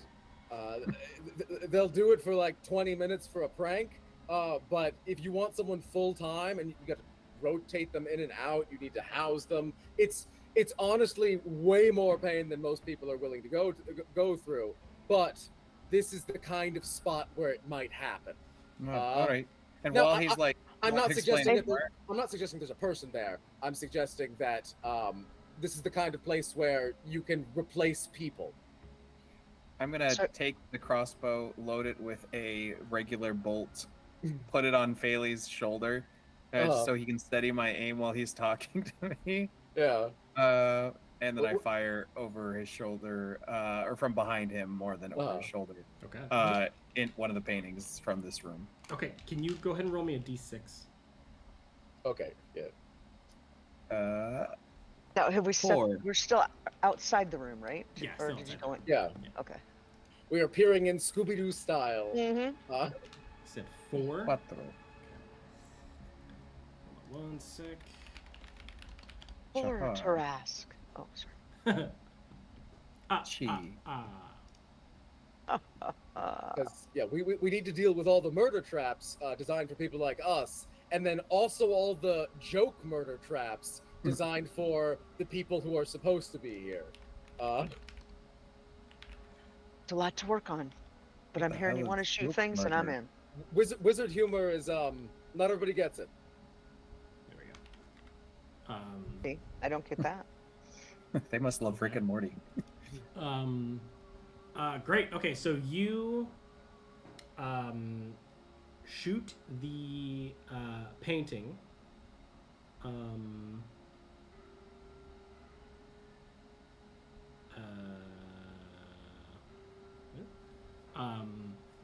it hits the painting, and nothing happens. Okay. Good. However, I still need all of you to roll initiative. Oh no.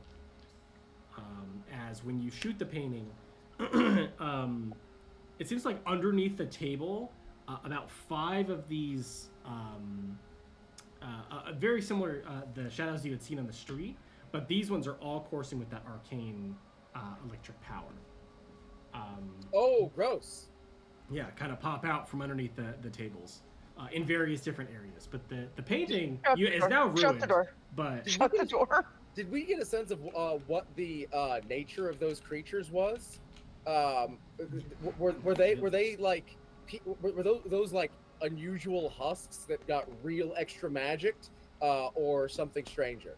Hard to say. Okay. If that was the case? You didn't really get that much information. So the shadows themselves seems as though the ones from before, the regular shadows seem as though shadow had just come to life. So whether that means that the asteroid hit and then kind of shook those into existence without too much delirium. Okay. Shadows exist in kind of all corners of the world. They're not necessarily amazingly rare, but they're not very common, especially in cities. The other ones were a little different, or at least the one that you saw was a little different, as are these ones.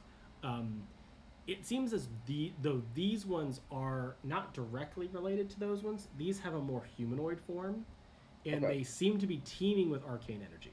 So whether that means it was very similar to the Haze Hulks, just someone had arcane power, or at least enough of it when they died, that it caused this, or some other kind of malformity that happened. Maybe they were imbued with it. Hard to say, but these ones definitely are coursing with arcane energy. When we fought them last time, did they seem bothered by light? From what you could tell, yes, because you had your sword kind of out. And that seemed to bother them. So, yeah, including the shadows and the more humanoid looking ones. And the what? And the more like the ones that were pulsing with the more arcade ones. Okay. Yeah.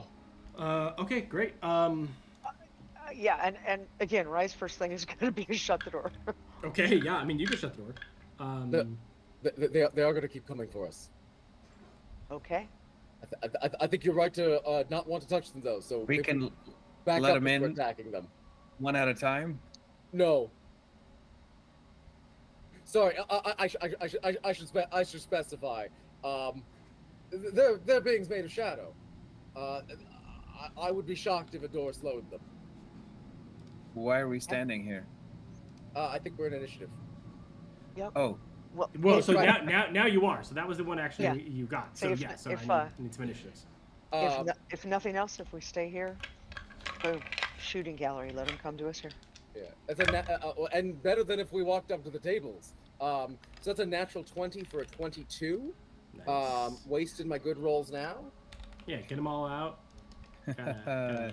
Yeah, not 1 for a 4. Getting my bad rolls out now. There you go. Yeah. Perfect. Getting my mediocre rolls out. 11 for a 14. Glorious. Almost perfect. Yeah, wow. We'll do that. I get that a lot. We'll do that. Just almost. I see 40 pounds and $1 million.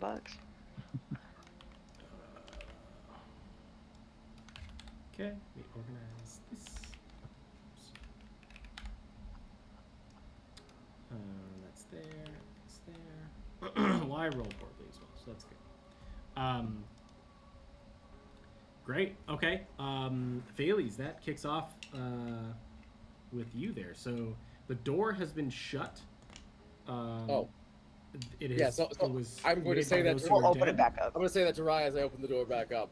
Yeah. I'm just like, I don't think that will help, but good thinking. And I am going to. I'm gonna draw my sword, and I'm going to cast light on Erasmus. Okay. Oh yeah. So now you glow with previously saintly glow, but now you shine like the sun. Boy. And I'm gonna be like, excellent, yes. I'm just going to, and I'm gonna step back, and just stand directly behind Ryan, and that's my turn. Awesome. Let's see. Sorry, I'm trying to read this. Oh, that's weird. Okay. All right. So Ryan, that's your turn. Sorry, I was reading something. 4 shadows under the table. Oh, they're next to the table now. They're not under the table. Okay. They were having a little sleepover down there. Yeah. Oh, that's nice. Hey, sorry we interrupted you. I'm lying. I'm not sorry. And I start. and I start blasting. Okay. 18 and a 26 to hit for the first one. Yes, that is. And I'm just going after the one that's closest to the door. Okay. And that is 8, 9, 10. That's 13 radiant damage for the first one that goes out. Okay. Okay. Great. And as I see that hit. Hold on. Mhm. Sorry. Mm.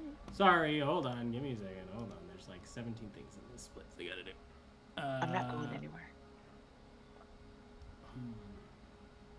Oh yeah, do they have any kind of special problem with That's ratings? exactly. My next thing is like, so what does it look like? How did it take that? Squealed and ran away. No. I have to. I'm ruling on something in my head. Okay. So you see the shot flies through the open doors and makes a good connection. And you see the arcane power diminish just slightly as it gets hit. Much like a health bar in that way. Oh, perfect. So seeing that, I'm encouraged. Let's get it again. Oh no. 16 to hit. 16 hits. Yep.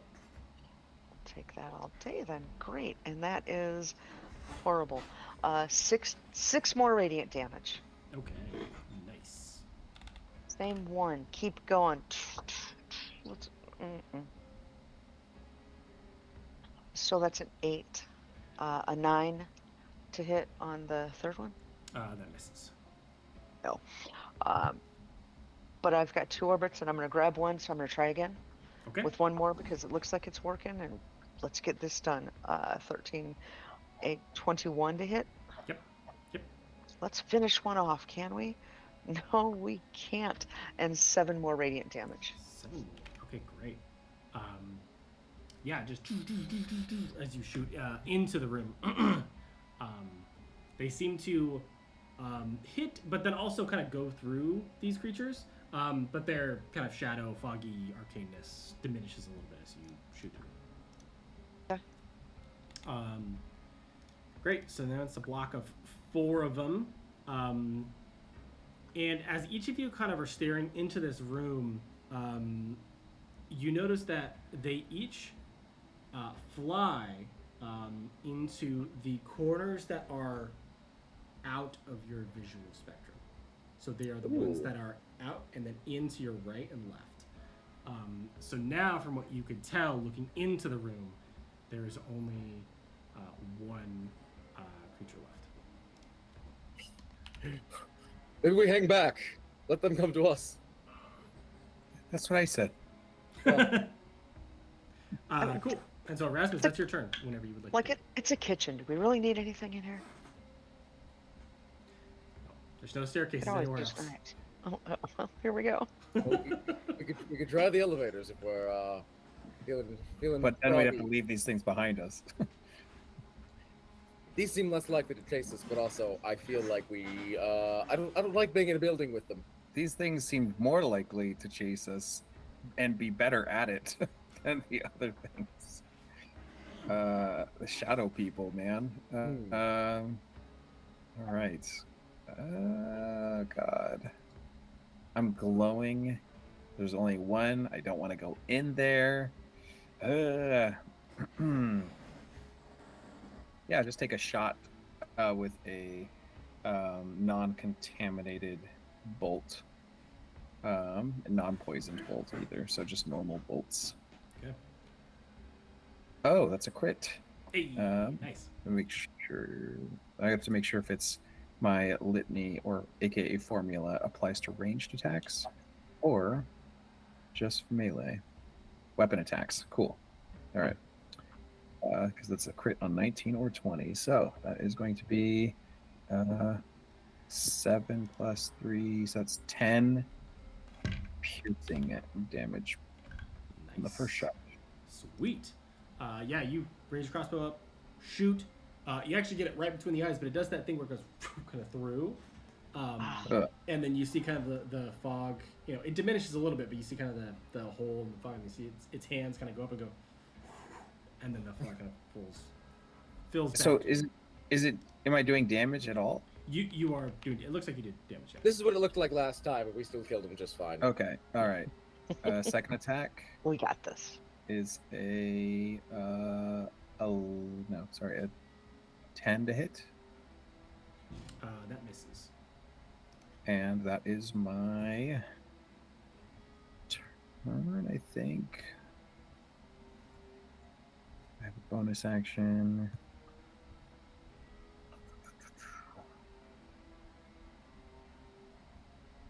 Oh, interesting. All right. It is a bonus action to drink a potion, correct? Yes, and then you roll the die for that. And you just get a better effective use of action for it. What if I just want to pour it on me? What do you? Pour some potion on. I know. What do you? What did? I mean, you'd succeed. You'd be kind of sticky. But what are you trying to do? I'm going to put a vial of holy water and pour it on me. Oh, okay. That will attack you. Holy water is Really? bad for everything. Was it really? Holy water is just it is inimical to life. It's Oh, I thought it was only. no, it's a carcinogen. Holy to water life. is not chill to have on you. Oh, That's actually pretty funny. I didn't know that. Okay, then yeah, I it's didn't not know chill that to either. have on you. hey, for real? Yeah, pretty sure. Hold on, I have I need to to look look this this up up. because I have gone through woefully unaware of the power of holy water. Pretty sure I've used it Yeah. wrong. Oh no, sorry. It only does the damage to fiends and undead. You're right. Never mind. Okay, I'm like, Okay. what? Yeah, I was like, no way. Okay, so basically what I'm hoping, DM, the reason I'm doing this is because if it hits me with a melee attack and I'm soaked in it, I want it to take the 2d6 radiant damage. Okay. That's kind of what I'm... I'll say instead of 2d6, and this will be the downside of the bonus. Well, not even the Sure. bonus action, but like instead of using it as an action to like chuck it or Right. a weapon with it, whatever, you do get 1d6. I'll say. Okay, that. I'll take 1d6. Yeah, which okay, is perfect. pretty cool because I like that. I think that's really neat. Yeah, as I will say a litany of belief in the power of something so basic as blessed water. There may not still be gods, but there are those who wield power in the path most righteous, and say that as I douse myself.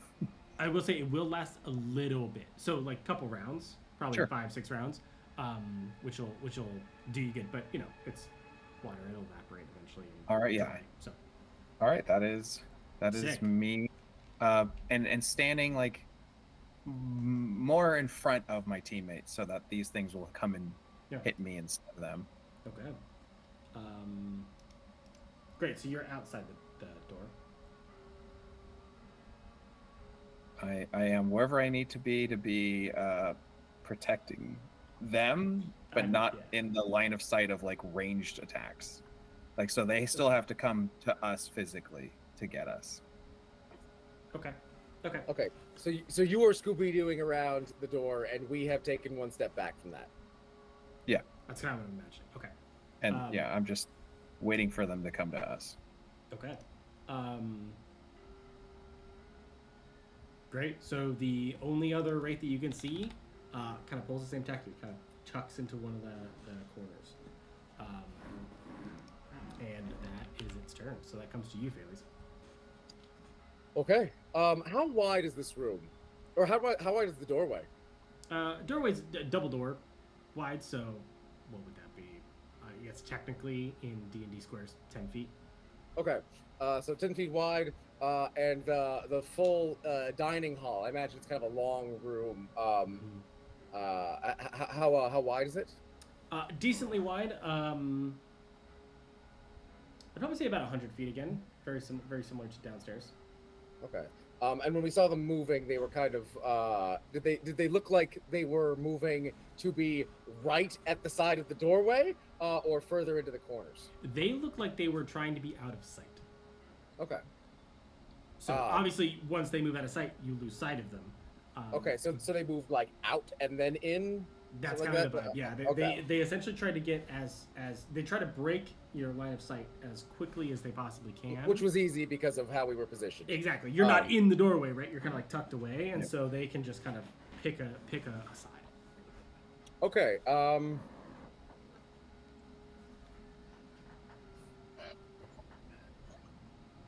Yeah. Hmm. I think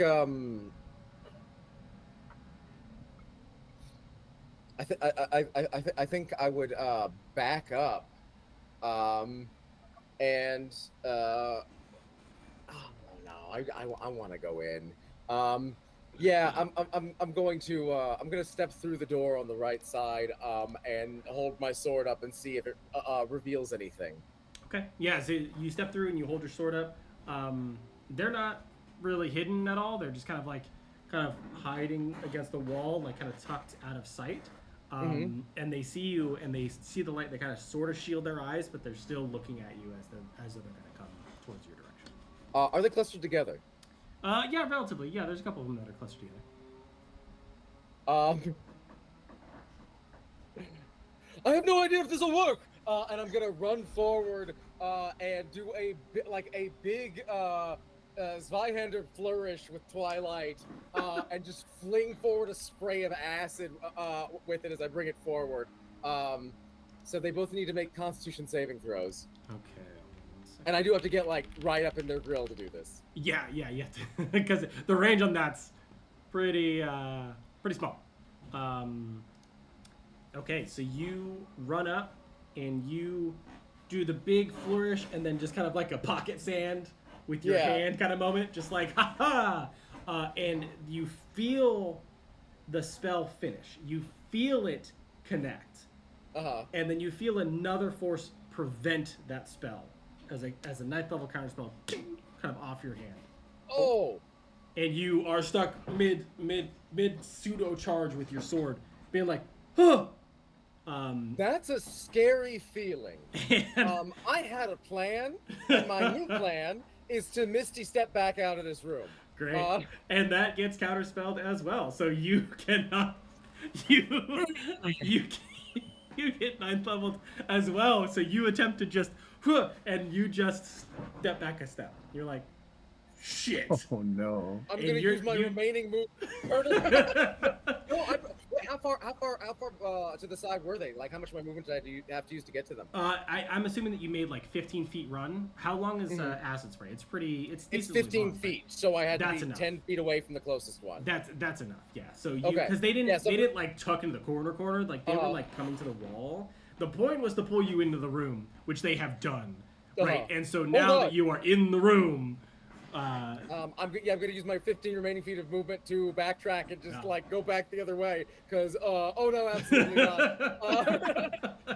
And you notice as you swing fist, you're like it's like a Spider-Man with the no webs, like what in the hell, shit, and then try and jump back to Misty Step and you just stumble back and you go oh crap, and you turn, and as you're turning you see 2 of the portraits hanging on the wall kind of go back to the position that they were in, like a quick movement back to being still as you run out of the These son of a bitches! I'm glad we shot them. That is so cool. Out of game, that is so cool. This is great. This is a great learning experience on why breaking formation is a bad call. Now we're learning. Yeah, so I'm running back out of the room. Phaley's charges in very confidently, whirling Twilight, and then immediately he turns around and you see terror in his eyes. And he's just, counterspell.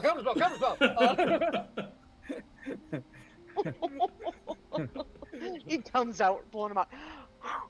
They've got anti-magic. We need to leave. Okay.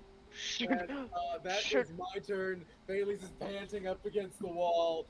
All right. So should we keep fighting or should we leave? Let's fight him. Yeah. Okay. Sure. Okay. Um, They've expended their most powerful resources. They've got to be empty. I'm next. All right, Ryan, it is your turn. perfect. Did I see where the one that we were shooting went? The one that was being damaged? Did I Uh, see kind of what corner it went into? yes, the problem is that it went there with like two or three of the others, and so you That's, lost sight of it, which is not going to be great.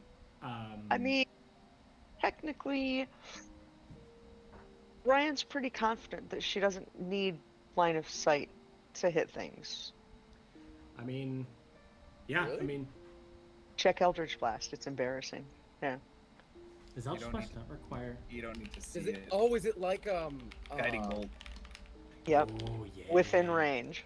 Yep. within range. You do still need line of effect though, right? Like Right, that, which that means she has to be in the room, but Uh-huh. that's it.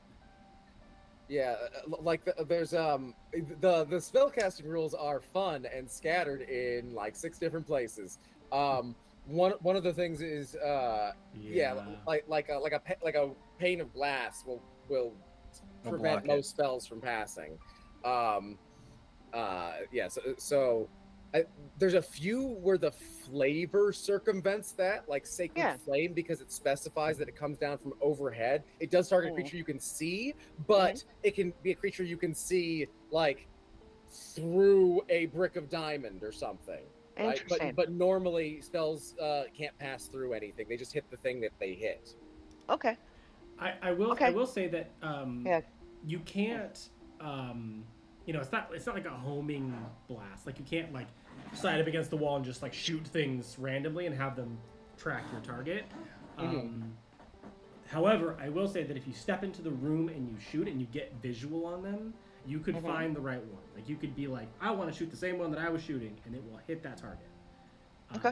That to me is okay, but you can't like just back to a wall and just shoot forward and have it curve Oh into the room. no, yeah, no, And absolutely also, not. It's like if I've seen it, and I have a Yeah. approximate idea where it went, that's generally how we've. So you yeah, can step generally into how the I've done it in room the past.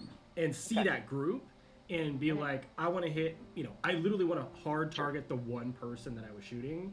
That would be acceptable to me. But yeah, you can't just blind shoot around a corner. There might be some more of I those got it. portraits though.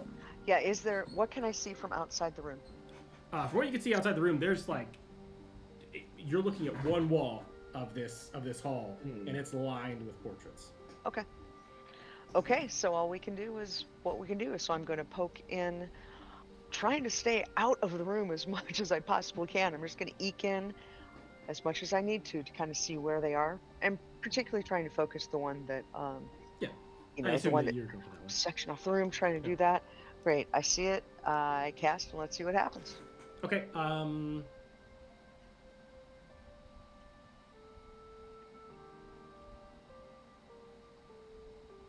Let's do a sleight of hand check for me. Okay. Sleight of hand check probably isn't like the best one to do here, but I was trying to think of another skill. But All And right. it's possible that we're chewing through a limited resource. Who knows? 18 for sleight of hand. 18. Okay. So you try and kind of sidle in and find the same target that you had before.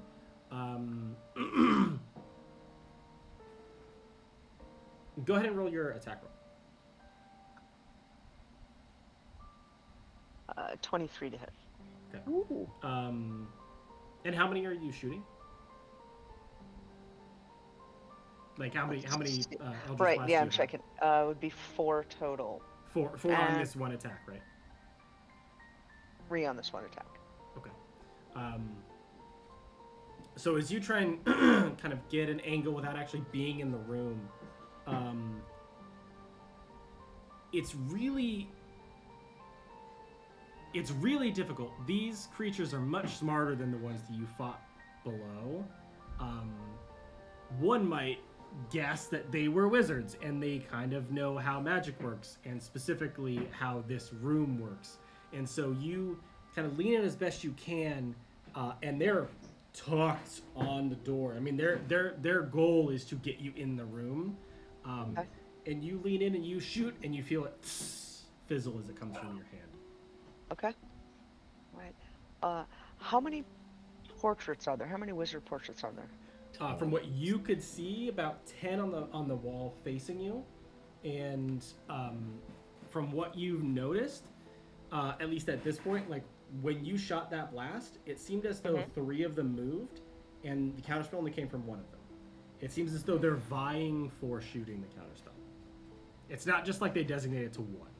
Like it seems as though, it's the Iron Dome is a very good analogy here. Like they're very much trying to like cover the same area with multiple different portraits, right?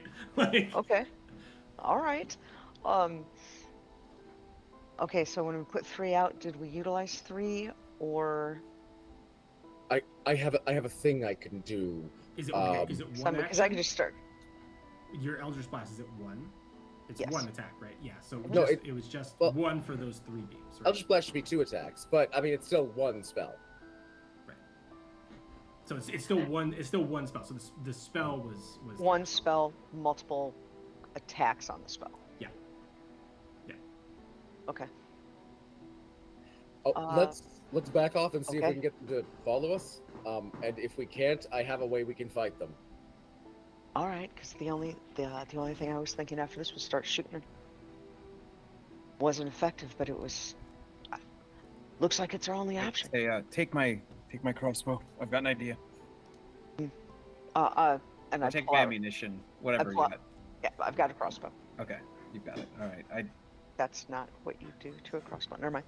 Yep, got it. Wrong weapon. Harpoon gun? That's how I load mine. Bail! Fine. File That's how I bail! load mine. Artificer friend made this just for me. It's fine. Okay, Look. what do you have? What do you have? Well, let's What do you have in mind? Let's back up and see if they will follow us out of the room, because that would be so much easier. Okay. And there is an advantage I don't want to give up, that we would have to give up in order to engage them. Okay. How far can we back up? Back out of the room and just see what they do on their turn. Oh, for sure. Okay. Okay, so how far are you backing up? That's a good question. So Ryan, it's still your turn. You still have movement, so I'm curious of how far you're gonna back up. Okay. I'll use my entire movement to move away from the door, get as far out of the room as possible. Again, trying to, if it's going to work, let's lure them out. So moving backwards and saying aloud, no, this isn't going to work. Let's get out of here. We're leaving. Okay. Great. So you back all the way down. There's a way that you can kind of get in the 90-degree angle that kind of goes down those like slight staircases. So you can tuck in there if you would like. Okay. Okay. Awesome. And then all 4 of them are gonna go. Yeah, you actually hear nothing from the other end, or see nothing from the other end. So that brings us to you, Erasmus. So nothing changed. Nothing happened. No. So Ryan went back down the hallway behind you, tucked around the 90-degree corner, and nothing in front of you in the room changed that you could hear or see. I don't think it's working. Maybe they're not. I don't think they're gonna come out. Yeah, maybe they won't. Maybe their job is to protect this room. Which only translates to something very important is in here. Food. Could be a sigil. Okay.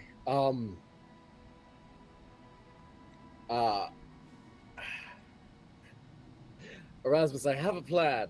It involves you being bait. I was hoping you'd say that. I am a master, an excellent bait.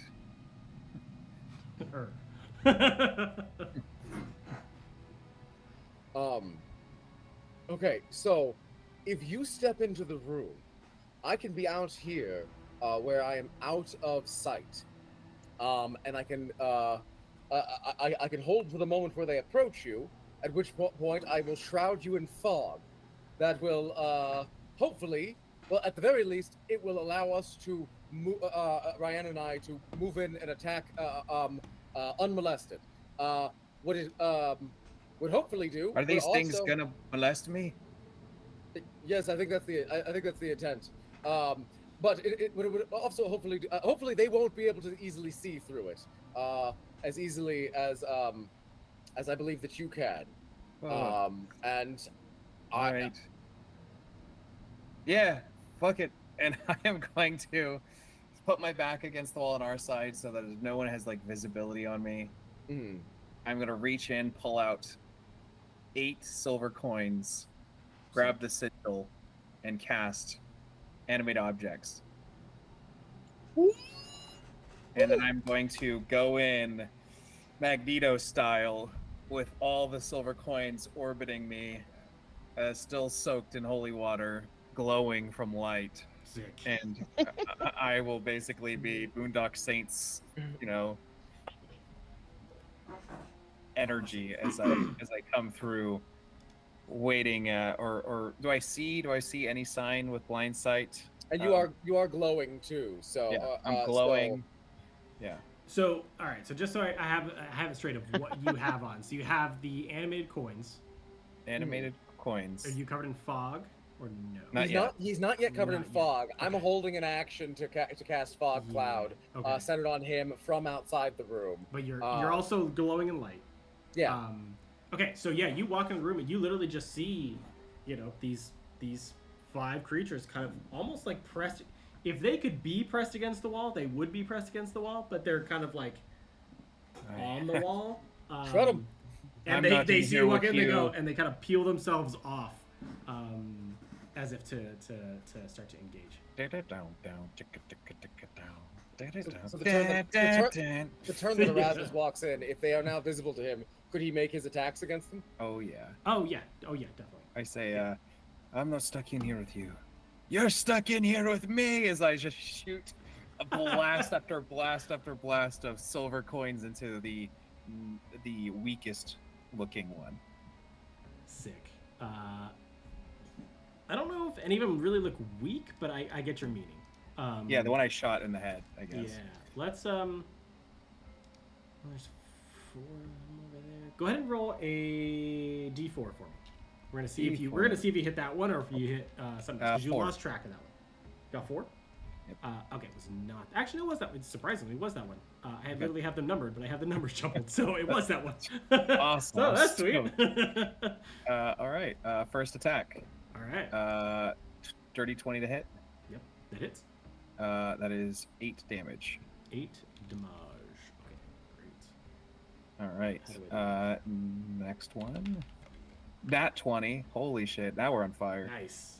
That's only 2d4, but still. Okay. Let's see. 9 damage. 9. Sweet. Okay. This is 15 to hit. That hits. Okay, that is 6 damage. 6. Nice. Let's cop it. That is a 24 to hit for 6 damage. 6. Okay. Okay. 14 to hit. That hits. Okay. 8 damage. Great. Okay. All right. This one's barely visible now as you're starting to tear through and stuff. All right. Keep going. That is a miss. Probably 8. No, 9. 9 is a miss.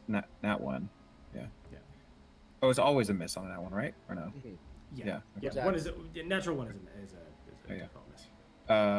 Okay, so that's another one, and then a 20-something to hit for 7 damage. Nice. So as you kind of take that shot, the shadow that you're shooting at fully disappears and kind of poof of smoke.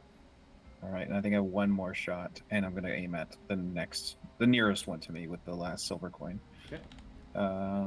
16 to hit, 8 damage. Okay. Roll a d4 for me. Just a 2. 2. Great. That's just helpful for me to figure Yeah, out. sure. And you just kind of, you guys just see Erasmus kind of like lean back against the wall, grab a handful of silver, activate the magic of the sigil, and then turn and just start and just start shredding them with the coins zipping. Like I said, very, very OG Magneto, killing like the I don't know what words to YouTube doesn't like, but I'll say the bad people from way back when. Yeah. In Argentina. Well, that's where they ended up. It's never get tired of watching that. Terrifying. It's the first time you've ever seen it, technically. Wasn't there one other time? Well, that reality never happened. Oh, right. Never mind. Oh yeah, yeah, Right? yeah. Never mind. That's amazing. Wow. Sick. Okay. Fantastic. Oh, by the sage, that's a powerful item. Oh, I could watch that all day. Are you objectifying me? One down. Yes. A little bit. A little bit. Okay, sorry. Took me a second to figure out what I wanted to do. All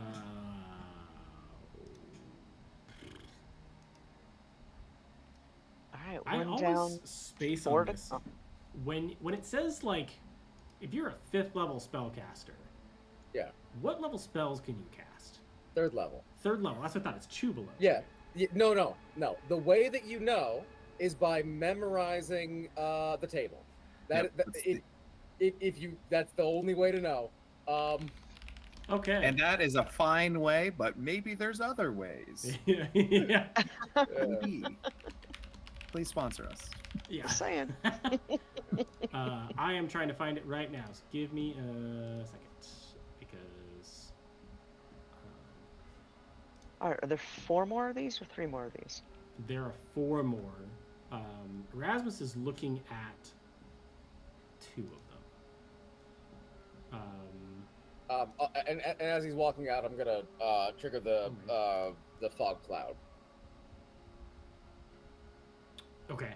Wait, no. I was gonna wait until they Wait, approach. I what's was the gonna wait for them to approach him. And wait till they all approach me. Yeah, that's the hope. Like you said bait. I'm here for living as bait. Okay, so looking up all this. Double cheeked up on a Thursday afternoon. Let them come. There we go. Okay. All right. Cool.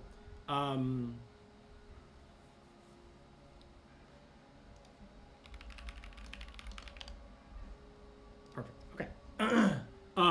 So the 2 in front of you, because you just downed. Oh, I'm sorry. No, there were 4 in front of you. You killed 1. So there's 3 in front of you, and then there's 1 you didn't account for behind you. As you destroy that one, the other one you're not paying attention to, you're not looking at, you don't see. But the blind sight does. It's too far because yours 10 feet. Oh, okay. Right. Yeah. 10 feet. So it's too far. It's too far. Actually slides through the wall and I think comes out pretty much right in front of you, Phalese. And it's just gonna cast a magic missile. Right in front of you. I was not expecting it to come through the wall. Where is my? It's like when the monster punches through the wall to grab a guy. I'm just like, oh no. And that magic missile, there's no way it would be affected by Twilight's light. What would it do even? Yeah, it wouldn't. I mean, unless Twilight has shield, Shield spell. But no, yeah, Oh. it very specifically. I keep forgetting to prepare that. I'm amazed you are alive at this point. I love this, Sir Phalis. He took gonna 14 damage as it shoots. For just almost like point blank, almost like it puts its fist against your chest and just kind of. Classic wizard move. 100%. They never expect the point blank. I mean, the 5-finger death punch. Yeah. The point blank magic missile. We were treated out of the room, and then the beefed up marshal came in, and they were like, "This wizard's 100% concentrating on some powerful spell." They did not account for the fact that I'm basically out of spell slots. I am a flightless bird energy. Yeah. Yeah. You've fallen for my ruse. I'm useless. Great. So hits you for 14. That is the end of its turn. So we're gonna go back to the top of the initiative order to Phalis. It is your turn to respond to the point blank. The useless. Yeah. So I mean, if and the other one stayed pressed against the corners or whatever. Yeah, so they're actively engaged in Erasmus right now, like they're fighting. And this one took the advantage to it saw that there were multiple people and slid through the wall. And the only one it could see is you because Rand would run down and around the corner. So. Had it not been hidden from me, I probably would have released Fog Cloud as soon as it came through. But I think it's fine if you just want to release it as like a panic. That was a total surprise. Well, you're gonna lose the spell slot. I think we're just gonna release it at the end, like before my turn, just to like have it out, right? So Erasmus shrouded in fog, still glowing in the fog, but oh god, is he on me? Just not aware. And I'm gonna be like. Like, a fellow student of the arcane, and I'm going to cast Comet Shards directly back at it. It puts its fist against you, magic missiles. You put your fist against it, magic missile. That's funny. Yeah, I am going to do the shake the wand out of the sleeve trick, and it's going to be cool for the first time. And yeah, I don't have any more free corrupt spells, and so I am gonna have to pay all the costs. Pay the toll. So I'm losing a delirium chip, and I'm going to take a point of corruption, and I do gain a mutation. No. But I roll cannot. on the magical table. I cannot resist the desire to show somebody up when I have the opportunity. Yeah. That is it. So I failed the check to avoid the mutation. Is it a D20 for the table? It is a D20 for the table. I just love the image. 17. 17. Wow. You're riding high, buddy. You gain telepathy. Only great things happen. What, I'm gonna have telepathy now? To a range of 10 feet, but other people hear it as their own voice. So you literally can just give people commands in their own voice as like their conscience. I mean, it's a magic world. Like, if people hear their own voice in their head, their first thought might be, "That's me." Their second thought is gonna be, or a monster. Yeah, 100%. And if I'm standing right there with my glowing eye sockets, it would definitely be you. Yeah. If you have 4 or more contamination level, the range extends to 60 feet. Ooh, very nice. So. Yeah. Okay, that's neat. Let me just write that down real quick. Yeah. That's pretty cool. I just love that Phalis is doing the equivalent that Erasmus was doing with the constructs. Mm-hmm. It's just standing and fighting, like punching, and just taking damage. Now it's a wizard equivalent of just 2 wizards touching each other with magic. Not just someone just like walked up to you and just mag dumped you in the stomach, and you were just like, "I also have that trick," and you pulled out your own. Did you roll that damage or no? Like, I know him too. So funny. Let me just double check the damage on that. I think it's 2d4 plus spell casting modifier on each of these. Yes, and it's 3 of them.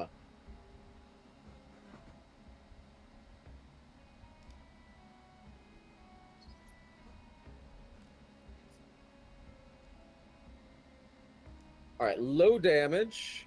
That's going to be 23 points of force damage. As I fire back at him.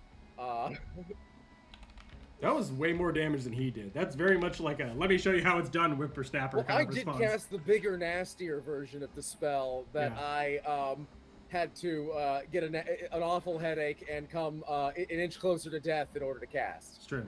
True. And it That's cost true. me 10 gold. Yeah. We're all just All spending money. Mine is silver, yours Yeah. is gold. Yeah. And it's got to be platinum now for Laurie. I guess. For me, I am not going to be outdone by this shadow of a wizard. Remnants of a wizard. Yeah. Pride before the When fall. defeated, it will be by a whole wizard and nothing else, or at least a picture of Damn one. it. A really impressive picture. As the shadow gets hit with force damage, does it appear to be impacted any differently than when it was hit with radiant damage? No. Very similar. Okay. Yeah. Yeah, Cool. It's my turn. I'm gonna stay right in melee with him. Champion. You're just gonna load another mag. You're just, let's go. We're going again. One of us is gonna die here. Let's keep this up. Let's keep this up. We'll see which one falls down first. No. All right. So Ryan, that is your turn.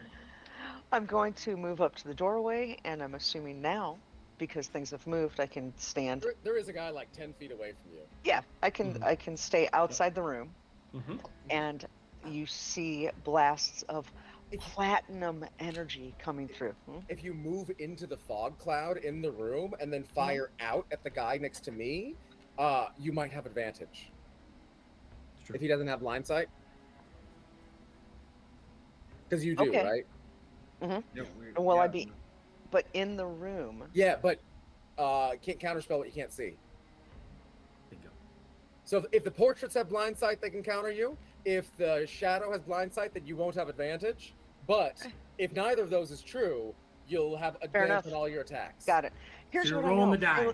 Hey. Absolutely. Hey, Thales is the guy who says things that sound absolutely crazy, and then But we're still alive. I'll be damned. It works. So I'm like, I'm listening out of the room. He's all, no, come in. I'm like, going in. So I go into the fog cloud. I don't know if I rolled that or not. It was on a 20, so I'll just leave it. Okay, so a dirty 20 to hit for the first one. Yep. And again, it's so going with the theme Oh, of and does it- platinum ray. Do these have advantage? Do the shadows have blind sight? They do have advantage for these attacks. They do not have blind sight. Yeah. That was like a really hard question to Okay. answer for some reason. So I was like, oh my let's- god, I can't say yes. We do not crit, well, we crit fish, but we didn't hit. So the first one is taking 10 radiant damage Okay. on the first hit, and I'm going for whichever one is closest to It's a phase, right? Phales. Yep. Cool. All right, let's crit fish. Nope. 17 and some change to hit, That hits. and 13 radiant damage is another. You see, there's just coming out of the fog, going after him. Okay. And let's do it again. That's a 16 and so 24 Yep. That hits. to hit, and the last one drops 14 radiant damage on. Specifically the one that was going toe to toe with Phales. I'm like, no, he's ours. He's ours. Awesome. So Phales, you kind of start to pull another delirium shard out to like go again on this creature, and you see Ryan rush by you. You're like, great idea, and Ryan rushes into the room, into the fog cloud, and you just see as the shadow in front of you just fades into a mist and just drops in front of you. Oh, thank goodness! I'm gonna look down at the delirium burn on my hand and into my pouch with woefully little delirium left. That was a good call. That was a good idea, Phales. Yeah, that was good. You okay? I'm better than I've ever been. I can hear your thoughts. And I'm thinking, what am I thinking? Can I actually hear her thoughts? I thought I you mean- can speak into someone else's mind, but But let's see, is it like two-way telepathy or just the one-way? well, it is. You can both. Not like detect thoughts telepathy, but if someone's trying to think at me, can I? we've been Let's thinking at you the whole see. time. I feel that's an aggressive thinking. I will say, okay, so this is this is from Tasha's Cauldron, which technically isn't part of this one. Oh, does it say that it gives you like the telepathy feat? Well, is this a feat? Yes, yeah, it would be the telepathy. It doesn't say that because this technically doesn't Okay. include. Okay, then in that case, it's probably just giving me telepathy. I think you which- can Actually, communicate. I don't know with telepathy whether it's. No, it has to be two-way, right? Like someone at least has to be able to respond. Well, so that was. Well, but they after you reach can out to them respond, right? telepathically. Because they can think and you could read it. Well, I mean, if Oh, if I it guess is it's- two-way, Yeah. like there is a theoretical version of it that's one-way, but like when a monster has telepathy and that they're meant to communicate with, it's like, well, I mean, obviously they have to have telepathic hearing as well as speech, otherwise how are Okay. they going to operate? So this is what's apparently in the monster manual, and it's different than the feat. Okay. And it is two-way. Mhm. And the creature that doesn't have telepathy cannot initiate or terminate it. Okay, So but you they can literally reply. just be in people's sounds minds, talking to them, and listening to their thoughts the whole time. Mhm. So you can just have a full-blown conversation with someone, and they cannot turn off the off button. Cool. Yeah, which yeah. is So hilarious for me. Ryan hears her own voice in her head. It's like, I have no idea what you were thinking. I wasn't paying attention. But I've got a sense. Sweet. I Okay. hear my voice. I don't know that it's you. Oh no, I do know that it's you because It's you me, okay. Thales. in Ryan's voice. Got it. I'm just looking at him like, great. Okay.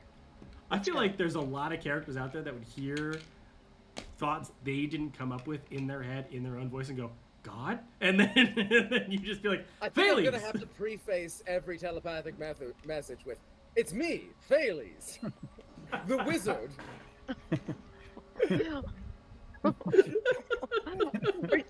Are you my patron? Are you... Specifically, the wizard is what's killing me. Like there's another Bailey Securius running around who's Imagine like a there is. bard, and he's just. Imagine there is another specify. Thales, the Oh, Furious. it's so good. Oh my god. He's a Bailey's barbarian. the Furious. He's a barbarian. Yeah, he's the anti-Thales. Yeah, that's funny.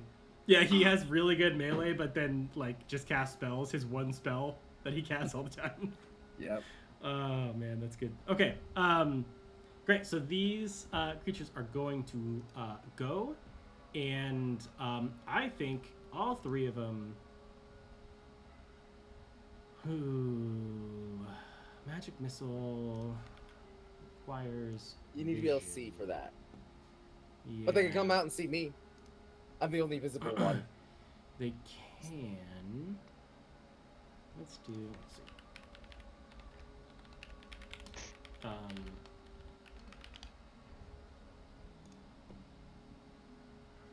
Okay, sorry. Okay. Let it be known. Let it be known. I tried. Okay. I literally looked up all the spells that they have. They are all visual spells, except That's for why I one. cast fog cloud. Except for wizards- one, and this is wizards not hate- the one hate it. that you want. Wizards hate it when you have blind sight Uh-oh. and cast fog cloud. It Yeah, doesn't but come up wait. very often, but when it does, oh boy. We lucked out, man. We lucked I out. wouldn't say I that. don't think we did Oh, luck out. they got the fireball. They got one I- thing. Yep. Yeah, I need you both. To die. Wait, No. Fun fact about fireball: by the CR math and the DMG, it's something appropriate to a CR 13 monster. Yes. Uh. It's glorious. This is not that. The problem isn't. Oh, okay. Well, it's equivalent and it's not fun, but it is also the fact that there are three of them. I need Is you the ice storm? to. Oh no, different guys. I need you to roll me 3 d20s, just back to back, and tell me if any of the rolls, how many of the rolls are below 10? Below 11, 50-50. And Pheles yeah. and Ghost? Just Ryan and Erasmus. Just you guys Okay. inside the room. Oh, interesting. Okay. I have lured you into the death circle. Apologies. All of them are below 11. Oh, it's gonna be spicy. Okay. 2 out of 3 are below 11. That's not what I wanted to hear. Okay, I need Erasmus. I need 3 deck saves from you, and Ryan, I need 2 deck saves from you. I formally apologize for what is I about to failed happen. all of them if Oh, they whoa. are 12 or lower. I failed 1. Oh, whoa. That's a no good. I'm assuming I failed 1. 15 is the low one. So what were your numbers? So Erasmus, what were your numbers? 7, 7, 12. Whew, okay. Ryan. 15, 19. Okay. No, fuck me. Okay. Erasmus, that is 24d6 coming in hot. Okay. What damage type? Lightning. We can't take that. Oh, they're lightning bolting. Yeah, Oh, they lined it up good, but I guess nobody's hidden. I have to. That's a spicy one. And I don't see. No, I don't see that. Okay. Yep, this is just gonna straight rip through me here. Yeah, that's not great. Okay. Can you roll them separately so I can do concentration? I absolutely can. Do And that. also see if you That's need to me make being- any death save. It's me being incredibly optimistic. I just Uh, want people to know where my head's at. All right, first one was 21. Okay. Oh, that's just a DC 10? A DC 10. Okay. So 21 damage. Ouchies. Okay. I wouldn't say ouchies on that. More than half of those were ones. Second one's 38. That's a big one. I'm done. I'd be That dead. actually gets me. My HP was 38. Okay. But I do fall prone, which changes my position on the third lightning bolt, and It I don't does. know if that matters. I'm going to say that it does matter. I need you to roll another luck roll for me. Just a flat d20. 16. 16. Okay, we're going to have the damage on this one.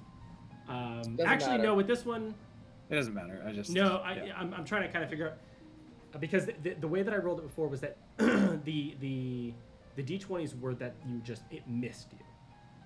Is how I rolled it. So I'm going to say this one misses you because you rolled over a d10 because you fell to the ground. Yeah. Got You it. are still at 0 health. I'm at which 0 means health, that and you all are- the coins fall to the ground. Loudly. Oh. The problem is, Rayanne, is that you still take these two halved. So, Rayanne, you take 19 plus 10, 29 damage. You take 29 damage. Oof. Okay. Good thing you got that 10 points of aid. Uh-huh. Yep. Oh my god! Okay. Oh my! I'm so sorry. Oh no! None of that happens, because they cast spells in the room, and they're not in fog cloud. They all get counterspelled, so none of that happened. Oh. Oh, right, because the point of 'Cause- the counter spells is to keep people from killing each other at dinner, not to Exactly. help shadow. I'm sorry, I totally spaced. For some reason I was like, wait, no, they're in the fog cloud. So yeah, so they all kind of, you don't see them. You hear. Tss, tss. This has been an experiment to These test guys your are mental out of- willpower. And then nothing happens. You're like Holy, bracing yourself, holy, and holy. nothing happens. Great, that is their whole Wow, turn. I'm so glad Erasmus. we didn't successfully lure them out of that room. Yeah. Yeah. Oh my god. Erasmus, And I'm with glad your I- newfound lease on life. I still feel like we should just leave. No, we're winning this fight. I didn't just use this ability and all these resources just to be a quitter. Okay. Dude saw his death in another multiverse and said, "Not me." Just There- gonna there go is- for there it. is It a could time be that- me. There is a time to quit and run away. I think we're still I think we still would have been in it even if that had happened though. Oh, wait a minute. Oh, the loss of animate objects would really hurt. We still got animate objects, baby. We'll figure it out. As Alright, long as so that's Rasmus. up, I think we're cruising. I was That about is to say, your if we don't have it, full I'll turn. change my plan. But right now, tactics are looking actually. And by the way, I forgot that it was 10 attacks, not 8. It's 10 items. Oh, disgusting. Okay. So I you get actually some- okay. should have been doing more damage than Well, I next did. turn. Maybe batch those attacks so you're not. Yeah, Okay. yeah, I'll batch those attacks for speed. That makes sense. Yeah. Cool. Well, yeah, Rasmus, your turn. All right, going for the next guy with the coins. Let's do it. Happy to be alive. Yeah. Well, and Alright. that lightning bolt is only 5 feet wide. The fog cloud is pretty nice because then you get that 10 feet, so it's a 50-50 shot that you get smacked by it. Oh, Um, the fog cloud's wider than that, I think. I assume so, but I imagine that they're still hugging the wall, and so I gave it a 50-50 shot because it's Okay. yeah 5 by 5. Right. I mean, also they're not hidden, right? Right. So Yeah. it's hard to hit things with lightning bolt in general. So I like the roll for it. So, But yeah, they're not hidden. so I'm gonna make it so that I'm attacking someone either that's in the fog or 5 feet adjacent to the fog, because these little fuckers have blind sight too. My Yeah. animate objects have blind sight. None So of they- them got close to the fog, I don't think. But is the fog ever expanding? I mean, it's big, but it's not that big. It's Okay. I think it's 20 feet across, a 20-foot radius, so 40 feet across. 30 feet across, so it Um, has to be someone has to be in the fog or 5 feet next to it, I think it's like 100 feet wide, but probably somebody is close enough, and that's the Yeah, person. I'm gonna go for. I'd probably say about 5 feet. Yeah, you could unless they get back that. up. All right, Yeah. going for that person. 16 to hit. Yes, that hits. All right. I'm still reeling from that realization too. I thought I had killed you. I was like, oh no, I feel real bad because I'm about to murk these people. All right. 5 damage. Oh, thank God. Okay. Woo. All right, back in it, baby. Oh, 5 damage. Speed round. 8 damage. That's 13. Let me know when this thing dies. Yep. That's another hit. 6 damage. Yep. And 16 hits. That's a hit. So another 6 damage. Okay. Another hit. That is 6 damage. He's consistent. Yep. Another hit. 8 damage. Nice. Another hit for 5 damage. Okay. And then I get, let's see, so that was 1, 2, 3, 4, 5, 6, 7. I get 3 more. Miss. And then 14 a hit, which I think you said was a hit last time. Yep. That is a 6 damage. Okay. And last one, nat 20. Nice. And that is a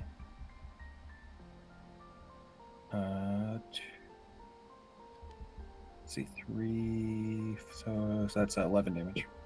11. Nice. Yeah. So you approach this one, you shoot out all your animated coins, and very similar to the previous one, it takes coin after coin after coin, slowly starts to tear apart the fog creature, and then it just dissipates into cloud in front of you.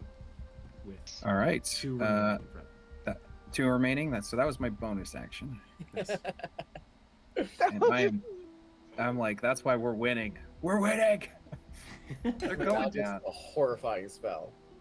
It's my new favorite. Or actually, it's been a favorite for a while. absolutely.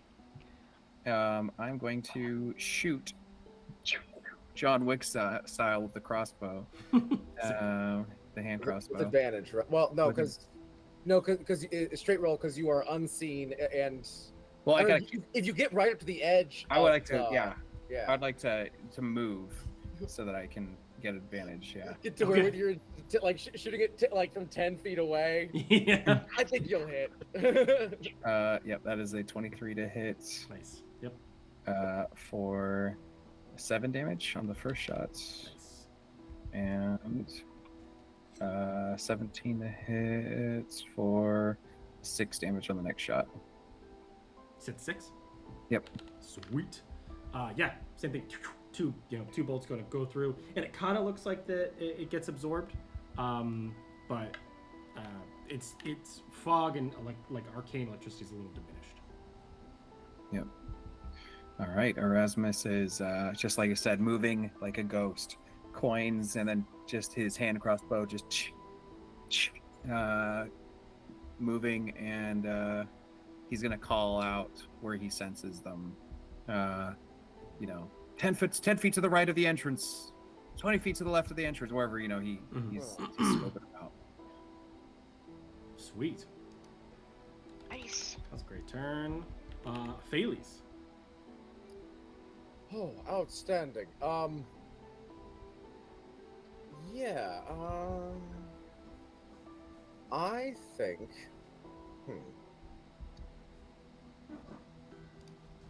yeah, I know that they can come through the wall and just come get me here.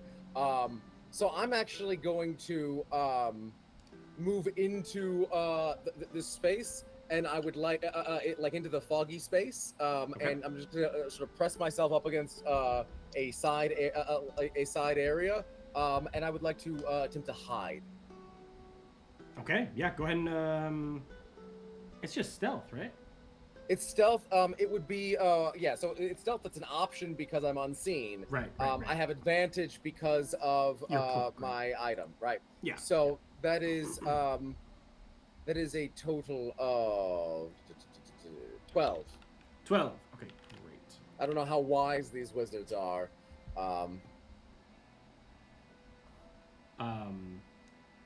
But They're that's fighting us. Not very wise at all. That's gonna be my turn. Well said. Okay, Well yeah. said. 12, I don't think there's much I can do in this moment that's more important than just holding concentration on the thing that's keeping us from being counterspelled and murdered also. Yeah. Sick. Okay. Perfect. Awesome. Great. Great turn. Ryan, your turn. Excellent. All right. Platinum Blasts coming through, going after the one that Ghost was going after most recently. Okay. Let's finish that one off, and that is still with advantage, yeah? Yes, because you're still in the fog cloud. How long is fog cloud last? 10 or a minute? Right. A minute? That's what I'm assuming. Let me check. Fog cloud. Is fog cloud a minute, Isaac? Oh, yeah, it's a minute. Yeah. Okay, that's what I thought. Okay. That's what I was assuming. Yeah. Cool. Okay. Yeah. All Wait, right. I think actually it could be longer. It's 1 hour. It's 1 hour. Yeah. Okay. Dude. Oh, that's even better. That's what? More than 10 rounds. That's great. That's That's 1,000 rounds. That's I don't want to be here for an hour. Yeah, 3,600 rounds, something like that. I think you could get a short rest in there. Can you imagine? So I blasted some more. All right, so first blast comes out of the fog. It's a hit for 9 radiant damage. Okay. And second one's coming out with 26 to hit for 10 radiant damage. Come on, crit, give me it. I know love. 21 to hit for 10 radiant damage. So, how does it look? It looks like a fog cloud, sort of. It's very diminished at this point. Okay, let's yeah. get it one more time. Okay. Let's try one more since we can. 19 to hit, I and wonder if these were anyone I knew. These are Oh, just possibly. your former Maybe. like college roommates that were just murking. You could be And, killing Luna too. Who knows? Genuinely. Yeah. oh, That'd be is one funny. of them short? Anyway, Can you imagine? 13 radiant damage, Nice. Okay. Awesome. and that leaves me with no orbits. Okay. Great. Bailey's just here thinking like, I wonder if I could trap one of these in a wand. Oh, and use you.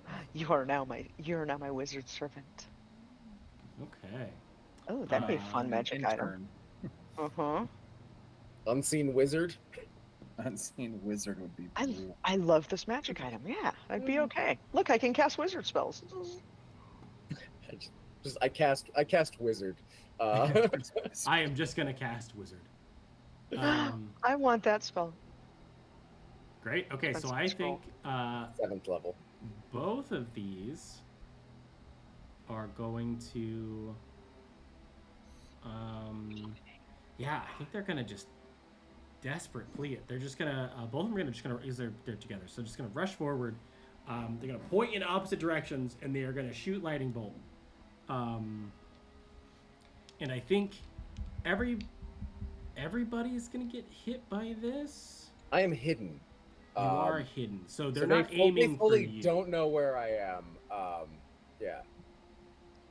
And So- and the people in here are in a Yes. 40-foot radius, or 40 foot diameter.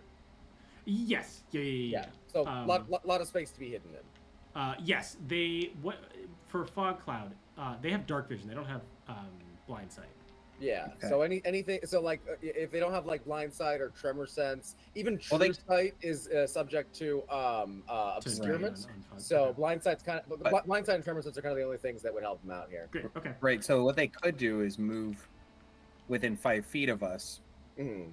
by luck, and then see whoever's within 5 feet of them. Well, I mean, they definitely know generally where Erasmus and Ryan are. Right. I think it's Right. reasonable with something as narrow as a lightning bolt to rule that there's like a chance of like missing. That's kind of what I was doing before. So let's do the same thing because of that. And then like fog I'm cloud specifically. here, so there's still like there's a chance that it could go bad for me. but So I feel for you, it would the be chance like should 5 or relatively low. under. Yeah, Yeah, that's yeah. kind of my thought. So yeah, so everybody roll. I'm gonna say everybody roll 1d20. So not 2 because you're not getting hit twice. So everybody roll 1d20. Ryan, Erasmus, if it's under 11, you get hit. Let me know if so. And then Thales, if it's 6, if it's under 6. Okay. Cool. I got a 1. Oh no. Sick. It turns out I'm like he has no idea I'm there. Yeah. But Just like get he caught. dives Thanks, into the Bailey's. fog, aims his shot at the two of them, and I happen to be standing 6 inches in front of him. Yeah. You're just. Oh no! All right, I need a deck save from you. Typical failies. Yeah, I'm good with an 18. Now, why? Oh won't no, it you didn't count- get hit because you didn't get below 11, right? Right. Yeah. Yeah, both of you were good. It's really just Thales. Am I the only one who's gonna get hit? Why? Yeah. The irony of them trying to find us hitting. Okay, that is failures. a 6 on my deck save. Oh no! Oh, no. Oh, Why Thales is isn't in a it lot of being trouble how come it's not being counterspell? because they can't see it. It's the same reason Can't yours take aren't being him counterspelled. into the fog cloud with us. Yeah, it's the same reason It's yours all aren't being chaos. counterspelled. Yeah. And if they Wait, came in wait, the is- fog cloud, could I see them in the no? Yeah, you can see them. I yeah. could see them. Okay. Wait it. Rule Wait. of cool moment, Josh. Yeah. Rule of crazy is cool. Is it possible for Thales to hear the verbal component and drop concentration on fog cloud to counter it? I could do that. I do absolutely that. would not do that. Like with concentration being a thing you can drop at any time, Yeah. but no, absolutely not. There's more of these guys, right? Or there could be. Right. Like I know, I know he's casting a spell. I know it's going to be a problem. I also know what kind of spells he might cast if I didn't have the fog cloud, and he might change his mind about what kind of spell he wants to cast, and Right. he could move into the space that we were casting from and get us from there, right? So like that's conceivable. I would not do that. If I could, Ryan can see that, and she hears it happening. So if they're in the fog cloud, this is kind of my question. If they're in the fog Right. cloud, Uh-huh. We're all in the fog cloud. if Ryan can see them in the fog cloud, they can see her in the fog cloud. No. Oh, 'cause she Ryan has blind sight. Yeah. Okay, so she has this blind is sight. This is a Yes. weird party. Super unless weird everybody situation. has Yeah. blind sight. Except the enemies. Unless Got we're it. within Okay. 5 feet of each other, which Yeah. if you're within 5 Yeah. feet and heavy obscurement, you can see Yeah. with your eyeballs. No, it's heavily obscured fully. Like you can't get close enough to see clearly in fog cloud. I don't think.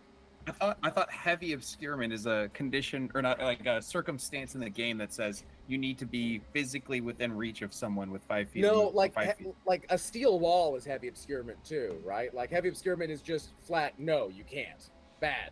Don't look. You can't. I'm gonna go too. Okay, what were you thinking about, Ryan? This seems to be a room where you have a liberal application of counterspell. So I'll use a reaction. Counterspell that. You have counterspell? Nice. Holy shit. Not Sick. my Thales. That's sick. Okay, you do have to roll for that, I think, because it is 3rd level. Is it 4th level or below, or 3rd level or below? So 3rd level or below normally gets counted automatically, but I've seen like a lot of house rules. Oh no, I don't have a house rule for it. I was Okay. just curious of at what point the spell take, like, you have to roll past. I think it's past it's 3rd. it's third. It's 4th past the level or that- higher. Okay. It's the past the level that you cast it at, right? So Yes, like if the which is counterspell cool. meets the level of the spell, Right. then it Perfect. just works. Yeah. So yeah, great. So you can pick one of them, and I'm assuming you're going to pick the one that is facing towards you, which is where Phalanx is. Mm-hmm. Is that what Ryan would do, or would you? Because you don't know Phalanx is there, right? Well, right? No. I am hidden. Yeah. But my because question I'm is, like, would you have run in next to Ryan? Because you all have blind sight. So would you have run next to her? I was and been like, trying hi, not and then to. like tuck her. I was trying not to be next to Ryan, right? Okay. I am imagining like what happens when they drop a fireball here. I'm trying to be as far away from the two of them as I can be. Right. And so I think run right up to the edge. Like they're never gonna think to shoot me right next to them. And So okay, so the question is then, I think, Ryan, is would you protect yourself or would you protect Erasmus? Because there's two going off. You can only do one, right? So I would protect Erasmus. okay, so that means Bailey's gonna get hit. all right. Oh well. All That right. makes sense. All right. All right. Try And and I roll. failed the saving throw, so Yeah. get some All right. damage. That's Hey, that's how the RP rolls. I love to see That's it. That's a fair roll. Yeah. if I love to get see it. if I get a nat 20, can I protect them both? If you get a nat 20, I'll say sure. Yeah. If you want to go ahead and roll it. I just However, if you did you get a nat 20, I just did. That's why I asked. God I damn just it. did. You can't That is just ask as you go. loaded die That's conversation. bullshit. That's so funny. You know what? I'm leaving. I'm rolling it. It's roll at the table. Yeah, you can I do just it. did. I Fuck just it. did. That's why I asked. That's why I asked. This will only ever happen once. I hope you know. He will So never funny. let us. We'll He will never never let let you us do have this again. anything nice No. again. Yeah. Okay. First of all, Josh, that's 100% your fault. It is. Lori said, Yeah. if I roll a nat 20, you know she's gonna roll a nat 20. Well, I didn't think she'd already rolled it. Is the problem? Oh, that's so funny. Do you want me to do it again? What No. about getting to pick on a It's nat fine. 20? It's instead of like double it up. Yeah, no, it's a 9, the next one, so that didn't work at all. Look, Santa, if I'm asking for too much, I totally understand. No, let's go ahead and we'll let you counterspell both of them on a nat 20.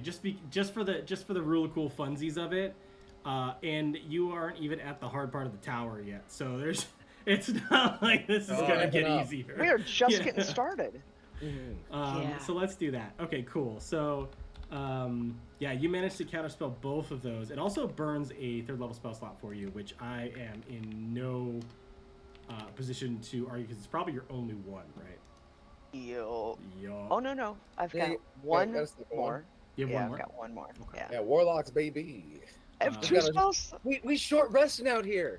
I might not have fun. spell slots, but I can pump out HP on a short rest. Oh, it's so Hey. funny. We're That's all we need. We'll take a minute between rooms. It'll be, or, we'll take a breath. It'll be fine. we are a powerful endurance party. Yep. I'm gonna huck down some like one of these spell slot potions. We're unstoppable. But Yep. that gives you contamination, my man. No, it does not. It does. It says the thing, right? Oh, I don't think so. I'm pretty sure it does.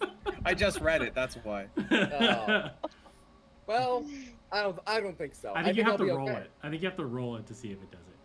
We're not going to worry about that now. That's it tomorrow, probably. All right, so that's their turn. What a wild and loopy, Oh, good crazy Lord. turn that was. Erasmus, it is your turn.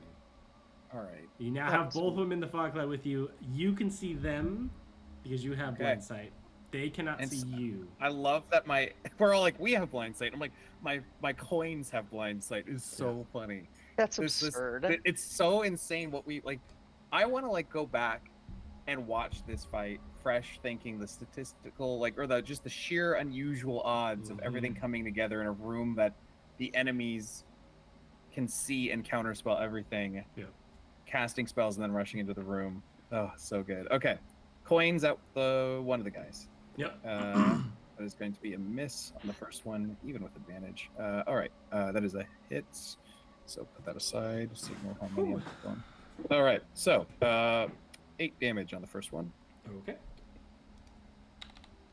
Sorry, that was miss. That's the second one. So another miss for the third shot. A hit on the fourth shot. That's another 8 damage. Okay, so that one falls. The one Okay. that was getting beat up. So Okay, next. only one left. Okay, Nice. that guy. 13 a hit. That hits. Okay. 7 damage. Okay. Nat 20 Hey. for. Let's see. So that's 2 plus 3 plus 4, so 9. Okay. Another hit for 8 damage. Okay. Another hit for 6 damage. Okay. Another hit for 7 damage. Okay. And the last one is a hit for 8 damage. Okay. That's a lot of damage. Yeah, just a shower of silver coins flying about. Is it still up? It is still up. Yes. All right. 2 hand crossbow shots. Okay, go for it. 16, and then that is 7 damage. Okay. And a crit Nice. for You guys crit 7. a lot. 7 damage. Well, I've doubled crit range because of vivisection formula or litany. 19s and 20s for me crit. I wasn't applying that to my spell though. So don't which worry. makes sense. Yeah. Because it's kind of conjured creatures, even Yeah. though mechanically it's not really. Yeah. I mean, they have their own stats, so Yeah, that's kind of I guess- creature. I guess some of them technically could have been hit by a lightning bolt if we were really thinking kind of really heavily on the map. Yeah, but I'm not gonna roll. Yeah. Luck rolls for. Not gonna dice. track 10 different Yeah, coins. that's Yeah. ridiculous. Anyway, but yeah, so 7 and 7, so 14 damage from me on 2 shots. So that's my turn as trying to just do the just end it. Please go down. Cool. So that brings to Phalese. Cool. Thales, I'm gonna use my full action. Yeah, I don't want to cease being hidden, though. I am gonna rethink my positioning and move. Just to as far a corner. I'm like, okay, they're casting lightning bolt. I'm gonna like think in lines, and I'm gonna move to like the near left corner of this guy. Assuming I am in fact hidden, Yes. and Mhm. I'm going to I'm gonna use my action to drink the aqua delirium. Okay. All right. So the contamination issue is only a thing if I drink or if I am a creature that can't cast spells, I think, or Okay. doesn't have spell slots. So I'm gonna regain 1d6. Yes, you are correct. I'm trying to find it right now. I've always had it pulled up. And then Oh, it's I have the no, I'm looking at a different document than you, but it's on It should be page the same. 238 of the player guide. Okay. Should be not the same guide, but it should be the same that you have that I have. So if that's what you're reading, I'm Yeah. not gonna try and find it. Potion glows dimly with octarine light. It swirls and sparkles in its small stoppered bottle. When you drink this potion, you regain expended spell slots. Roll 1d6. Choose which spell slots to regain. If you have a combined level that is equal to or less than the result, none of the slots can be higher than 5th level. For 1 hour after I drink an aqua delirium, I roll a 1d20 each time I cast a spell of 1st level or higher. On a 1, I trigger a random arcane anomaly. I haven't looked at what those are, and I won't. Champion. That's not how I want to find out when it happens. There's necrotic damage and a max hit point loss if I drink more than 1 in between long rests. The rest isn't relevant to me. So, Great. Rolling a d6. Now, is this something that I would gain any benefit from drinking as an action rather than a bonus action, or is it more? Is it too much of a too much of a thing? Yeah. Because the bonus action and action is a house rule, and so a lot of potions and stuff don't want to. This is something where messing with the balance of it is going to be. It could get real weird, yeah. Especially if you're like you can choose 2 numbers, roll 2 numbers, pick the higher the 2, but you get 2 levels or like a level of contamination guaranteed. Weird things like that for fun balance. So that's complicated. I'm gonna go with I'm gonna give myself a 2nd level and 2 1st levels. Okay. And there we go. Bailey's just sucking down delirium in the corner. As just mainlining it. Yeah. Well, just watching him tie off. Just juicing it in the corner. All right. Brings us to Rayanne. Nice. I was gonna say I look over and see that, and no, I'm hidden. Okay, perfect. You might see a little flare in the fog, just where my eyes light up a little bit more. Nice. All right. So that's cool. And there's one more. Yes. One more left, and still in the fog. Concentration still up with advantage. It's not gonna. But we'll have 16 to hit the first one. First one 16. Yes. 7, 8, 9, 10, 12. As the platinum ray shoots out, 12 radiant damage on the first one. 15, 23 to hit on the second one that comes out, and that is 9. Okay. And we'll take 3. That is a 10, so an 18 to hit. Coming out of the fog, 9, 10, and 14 radiant damage on the last blast that's coming out. Nice. And that, from what you could tell, as it dissipates into the remaining fog, is the last of them. Ooh. Oh, I didn't have my combat music on that whole time. Trash. It's all right. Always hard to remember. I still heard it though. It's crazy. Yeah, it was definitely playing in my head. Okay. Okay. I think that's it. After a moment, I'm going to peek out of the cloud. Do these portraits? I don't know. I'm going to attempt to speak to the portraits in my Amethyst Academy garb, with the appearance of someone who should have been here. And I'm going to call out to the nearest one of, "Hello, what's your deal?" And you say that to him, and there's like a long pause, and then nothing. Okay. And a longer pause. Are these portraits infinitely fully? How high on the wall are these portraits affixed? Pretty high. I mean, someone give me a boost. Yeah, I mean, you could reach the very bottom of one if you. Cool.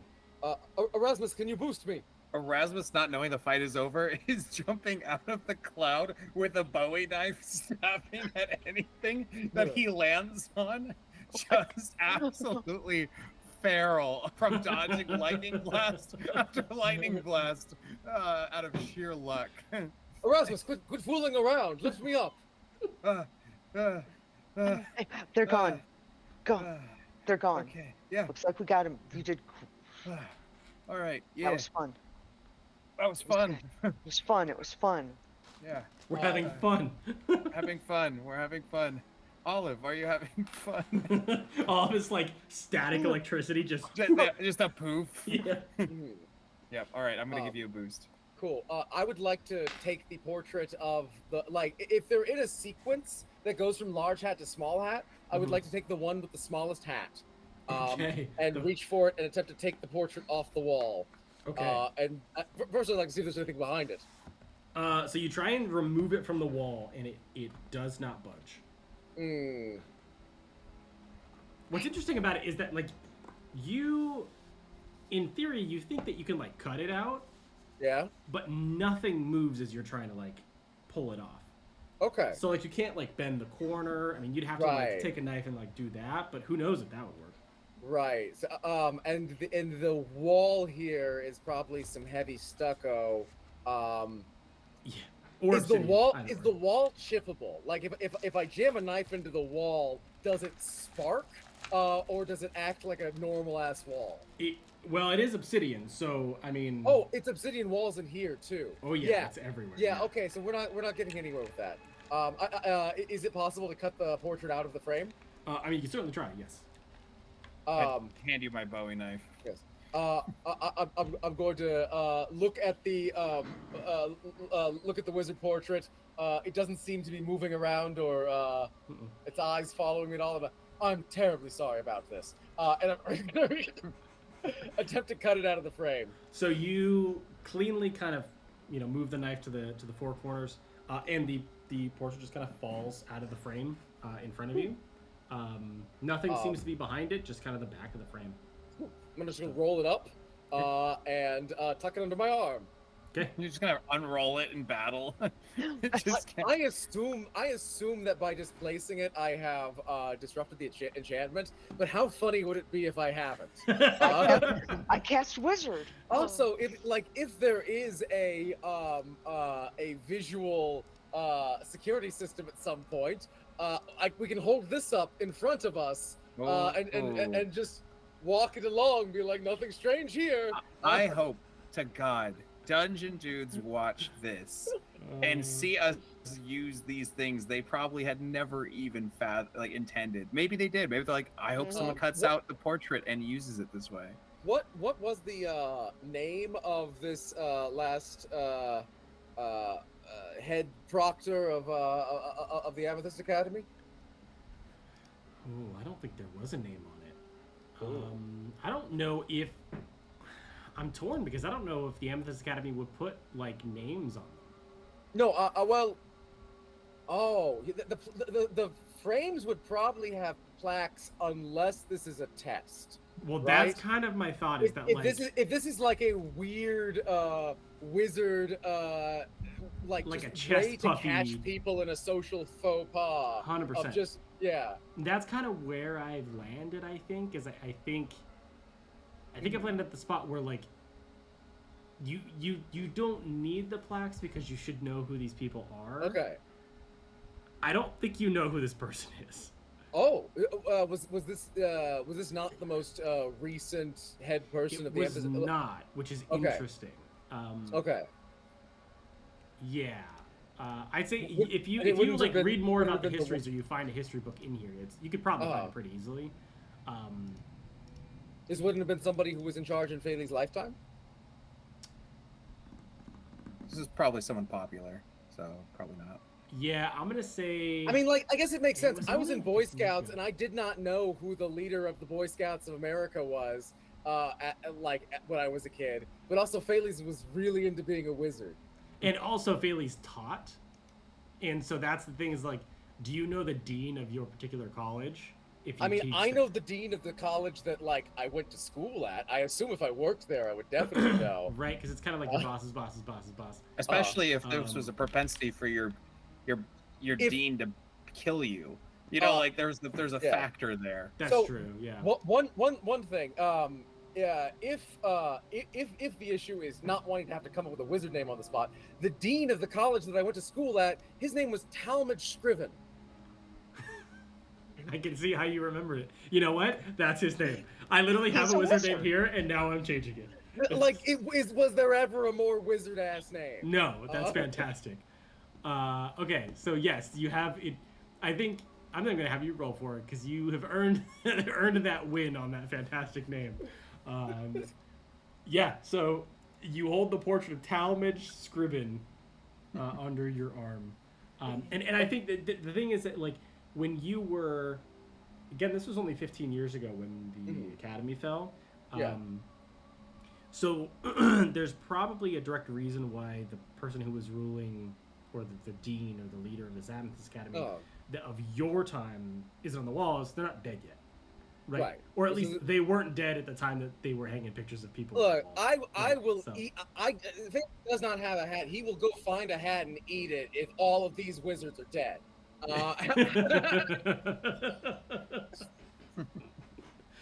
However, you don't get the portrait until you don't have the job anymore. 100%, yeah. Or at least you haven't had the job so far or so long that people assume that you are dead or out of the wizard game.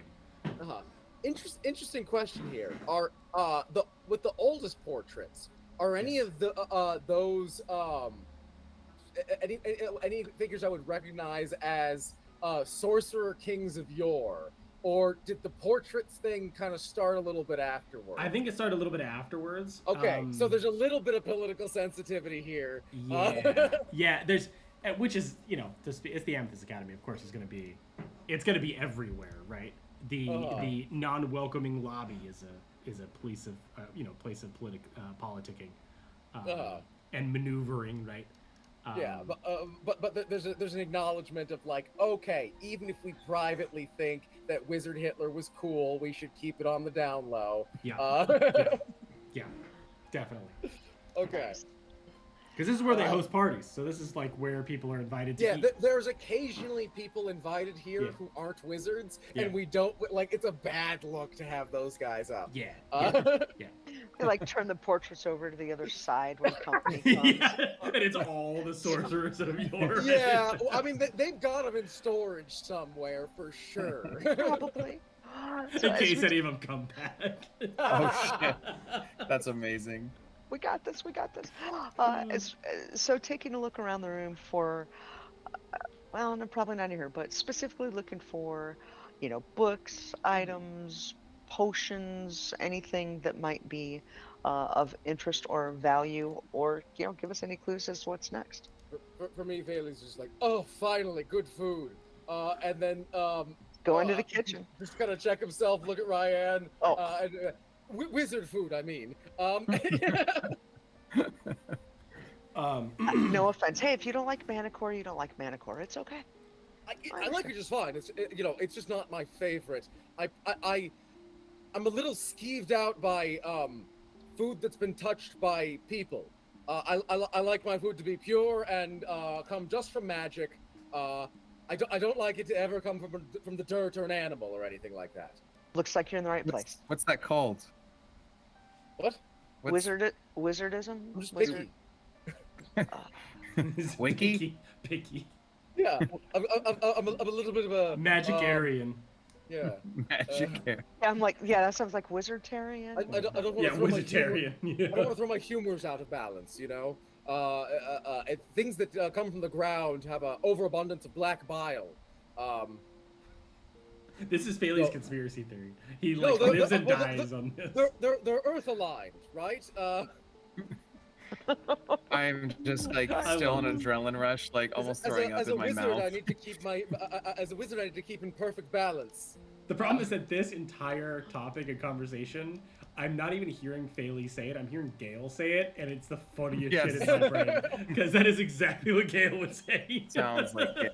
Oh my God. Also, like, if you have a population of people who are like, oh, we can have like delicious food that didn't come from the dirt or a living animal, those people would develop like people tamp down like the natural levels of germophobia so they can survive, right?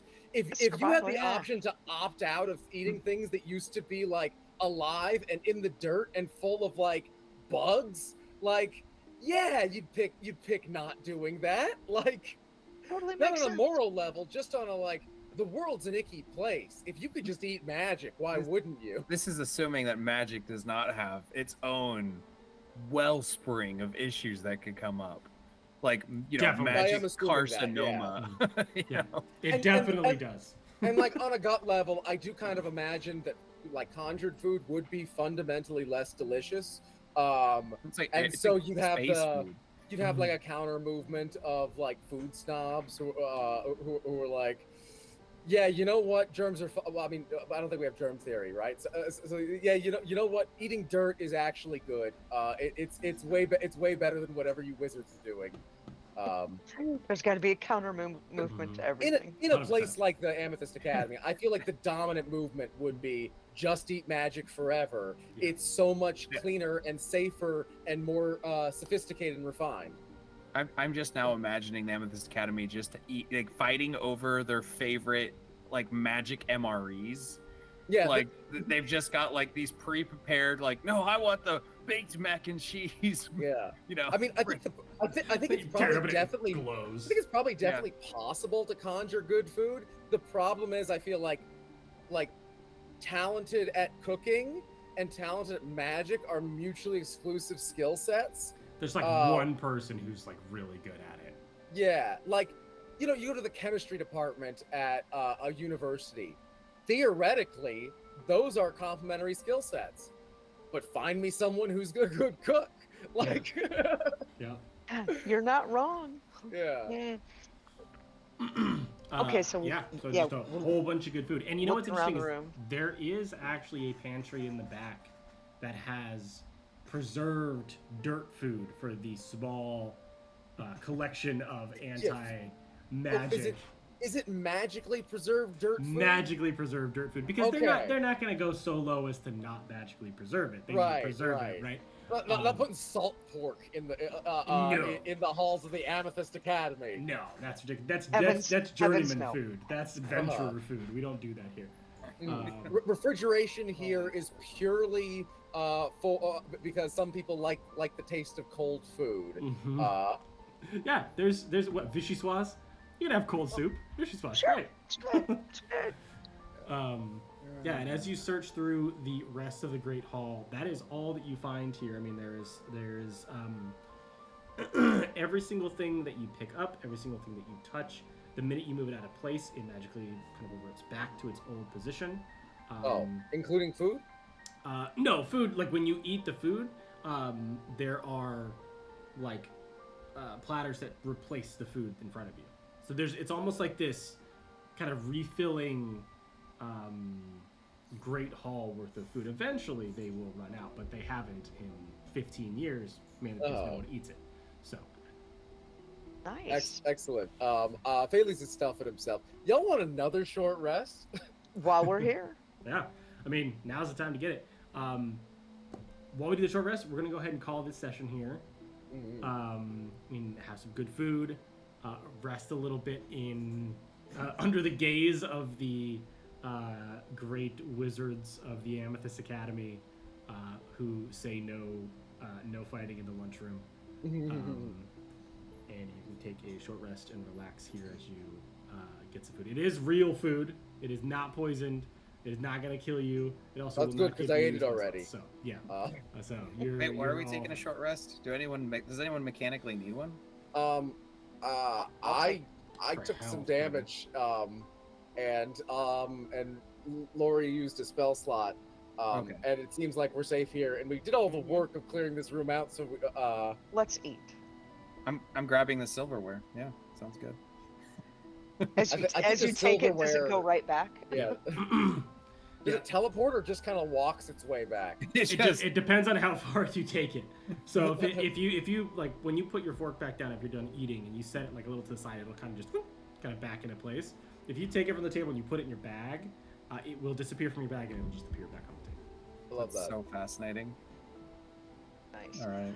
Yeah, that short rest will give me back 50% of my spells.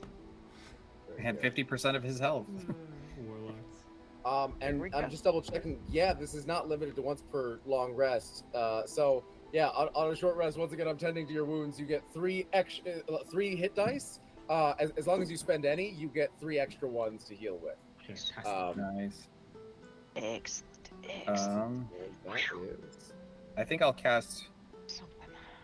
Aid again Well, beforehand. it's still, oh, right. Just So it to re-up lasts- the duration. Re-up the duration because it's been like at least 5 hours. Yeah, you know, it's I been a don't couple know. hours. So I'll re-up it. So that's a +10, yeah? It's Cool. say, I mean, you don't have to change your character sheet at all. No. That's why Yeah, I no, cast- but just yeah, want to make sure I remember for next time. plus 10 to your maximum health. Very good. And then Yeah. water breathing as a ritual. And in a wizard's tower, it's just as valid, honestly. Yeah. Man, we really are a short like a short rest machine. I mean, if you were a monk, it'd be crazy. I mean, I have like arcane recovery. That's been Yeah. used for a long time now. But still, that plus the medical expert really Good. helped us get value out of our short rests. And kind of unbeknownst and unplanned, this is the team to have when you're cruising through Drakkenheim. Somehow, dude. Yeah. I mean, this is just kind of an optimal setup for us because it's it's kind of a static place, right? It's, there isn't like a faction here looking to hunt us down. It's kind Well, of just a bunch of yet. workplace hazards stacked on top of each Mhm. other. And so, We're at OSHA headquarters. Right. and so after we're the relatively free to take our long post-apocalypse, yeah. rests. Dang, okay, so this was one room of, 2 rooms. Yeah. well, okay. Yeah, Yeah, back to back. okay. This is a, It's so good. We that you see have what's coming to counterspell. us. I had no idea, and that's so immensely helpful. I obviously very, I don't use it liberally because, 2 spell You're a slots, but conservative counter. I am a counter. conservative counter. Yeah, hey, somebody's gonna die. Yep. Excuse me. I would have loved to have countered that, but I did forget to prepare that spell today. No problem. You, No you guys problem. can counter Bailey's. spells. You can too if you take one of the paintings on the wall. That's true. Oh shit! I just basically put it on my shield. Yeah. Well, I mean, Ooh, that- this is How cool Right. would that be? That would be Yeah. really cool. a life-size portrait. I don't know if you're like. I feel like it's a holding it up to both hands thing because like if you ever held like a big piece of Under a Yeah, banner, put your like flag. canvas, it loves to like kind of flop down on you. Yeah. So But good. even so, Oh. it will be the funniest thing if this works. Honestly, it's just us running through the hallway. Ah! It's just holding some old guy, just blasting casually. God. Or we make like a little like a palanquin Yes. with our palanquin with them on all sides, and we like kind of walk it around like a Flintstones car as we like ease up on the lich that's definitely here. Seriously. To pull him I love under the the idea. palanquin and have you just beat the shit out of him. Of us having 4 frames just shaping a Flintstones car as we are So just funny. Roman turtling forward through this You're like place. walking through the fight arena looking for his phylactery. He can't do anything. You're like, where is this jar? Well, I imagine that'll work for about 2 rounds, and then it'll be like, oh, wait a second, and like cast shatter on the roof above us. Yeah. Well, no, wizard tower. So I guess just deck us. Yeah, Right, just like- kick. I don't know. Like Sure. like Disintegrate. liches hit hard, like, or just So just funny. get in there with us. Liches can throw hands better than monks. It's kind of scary and thematic as hell. Lich, Um, please. This was good. Yeah. We made it. Well.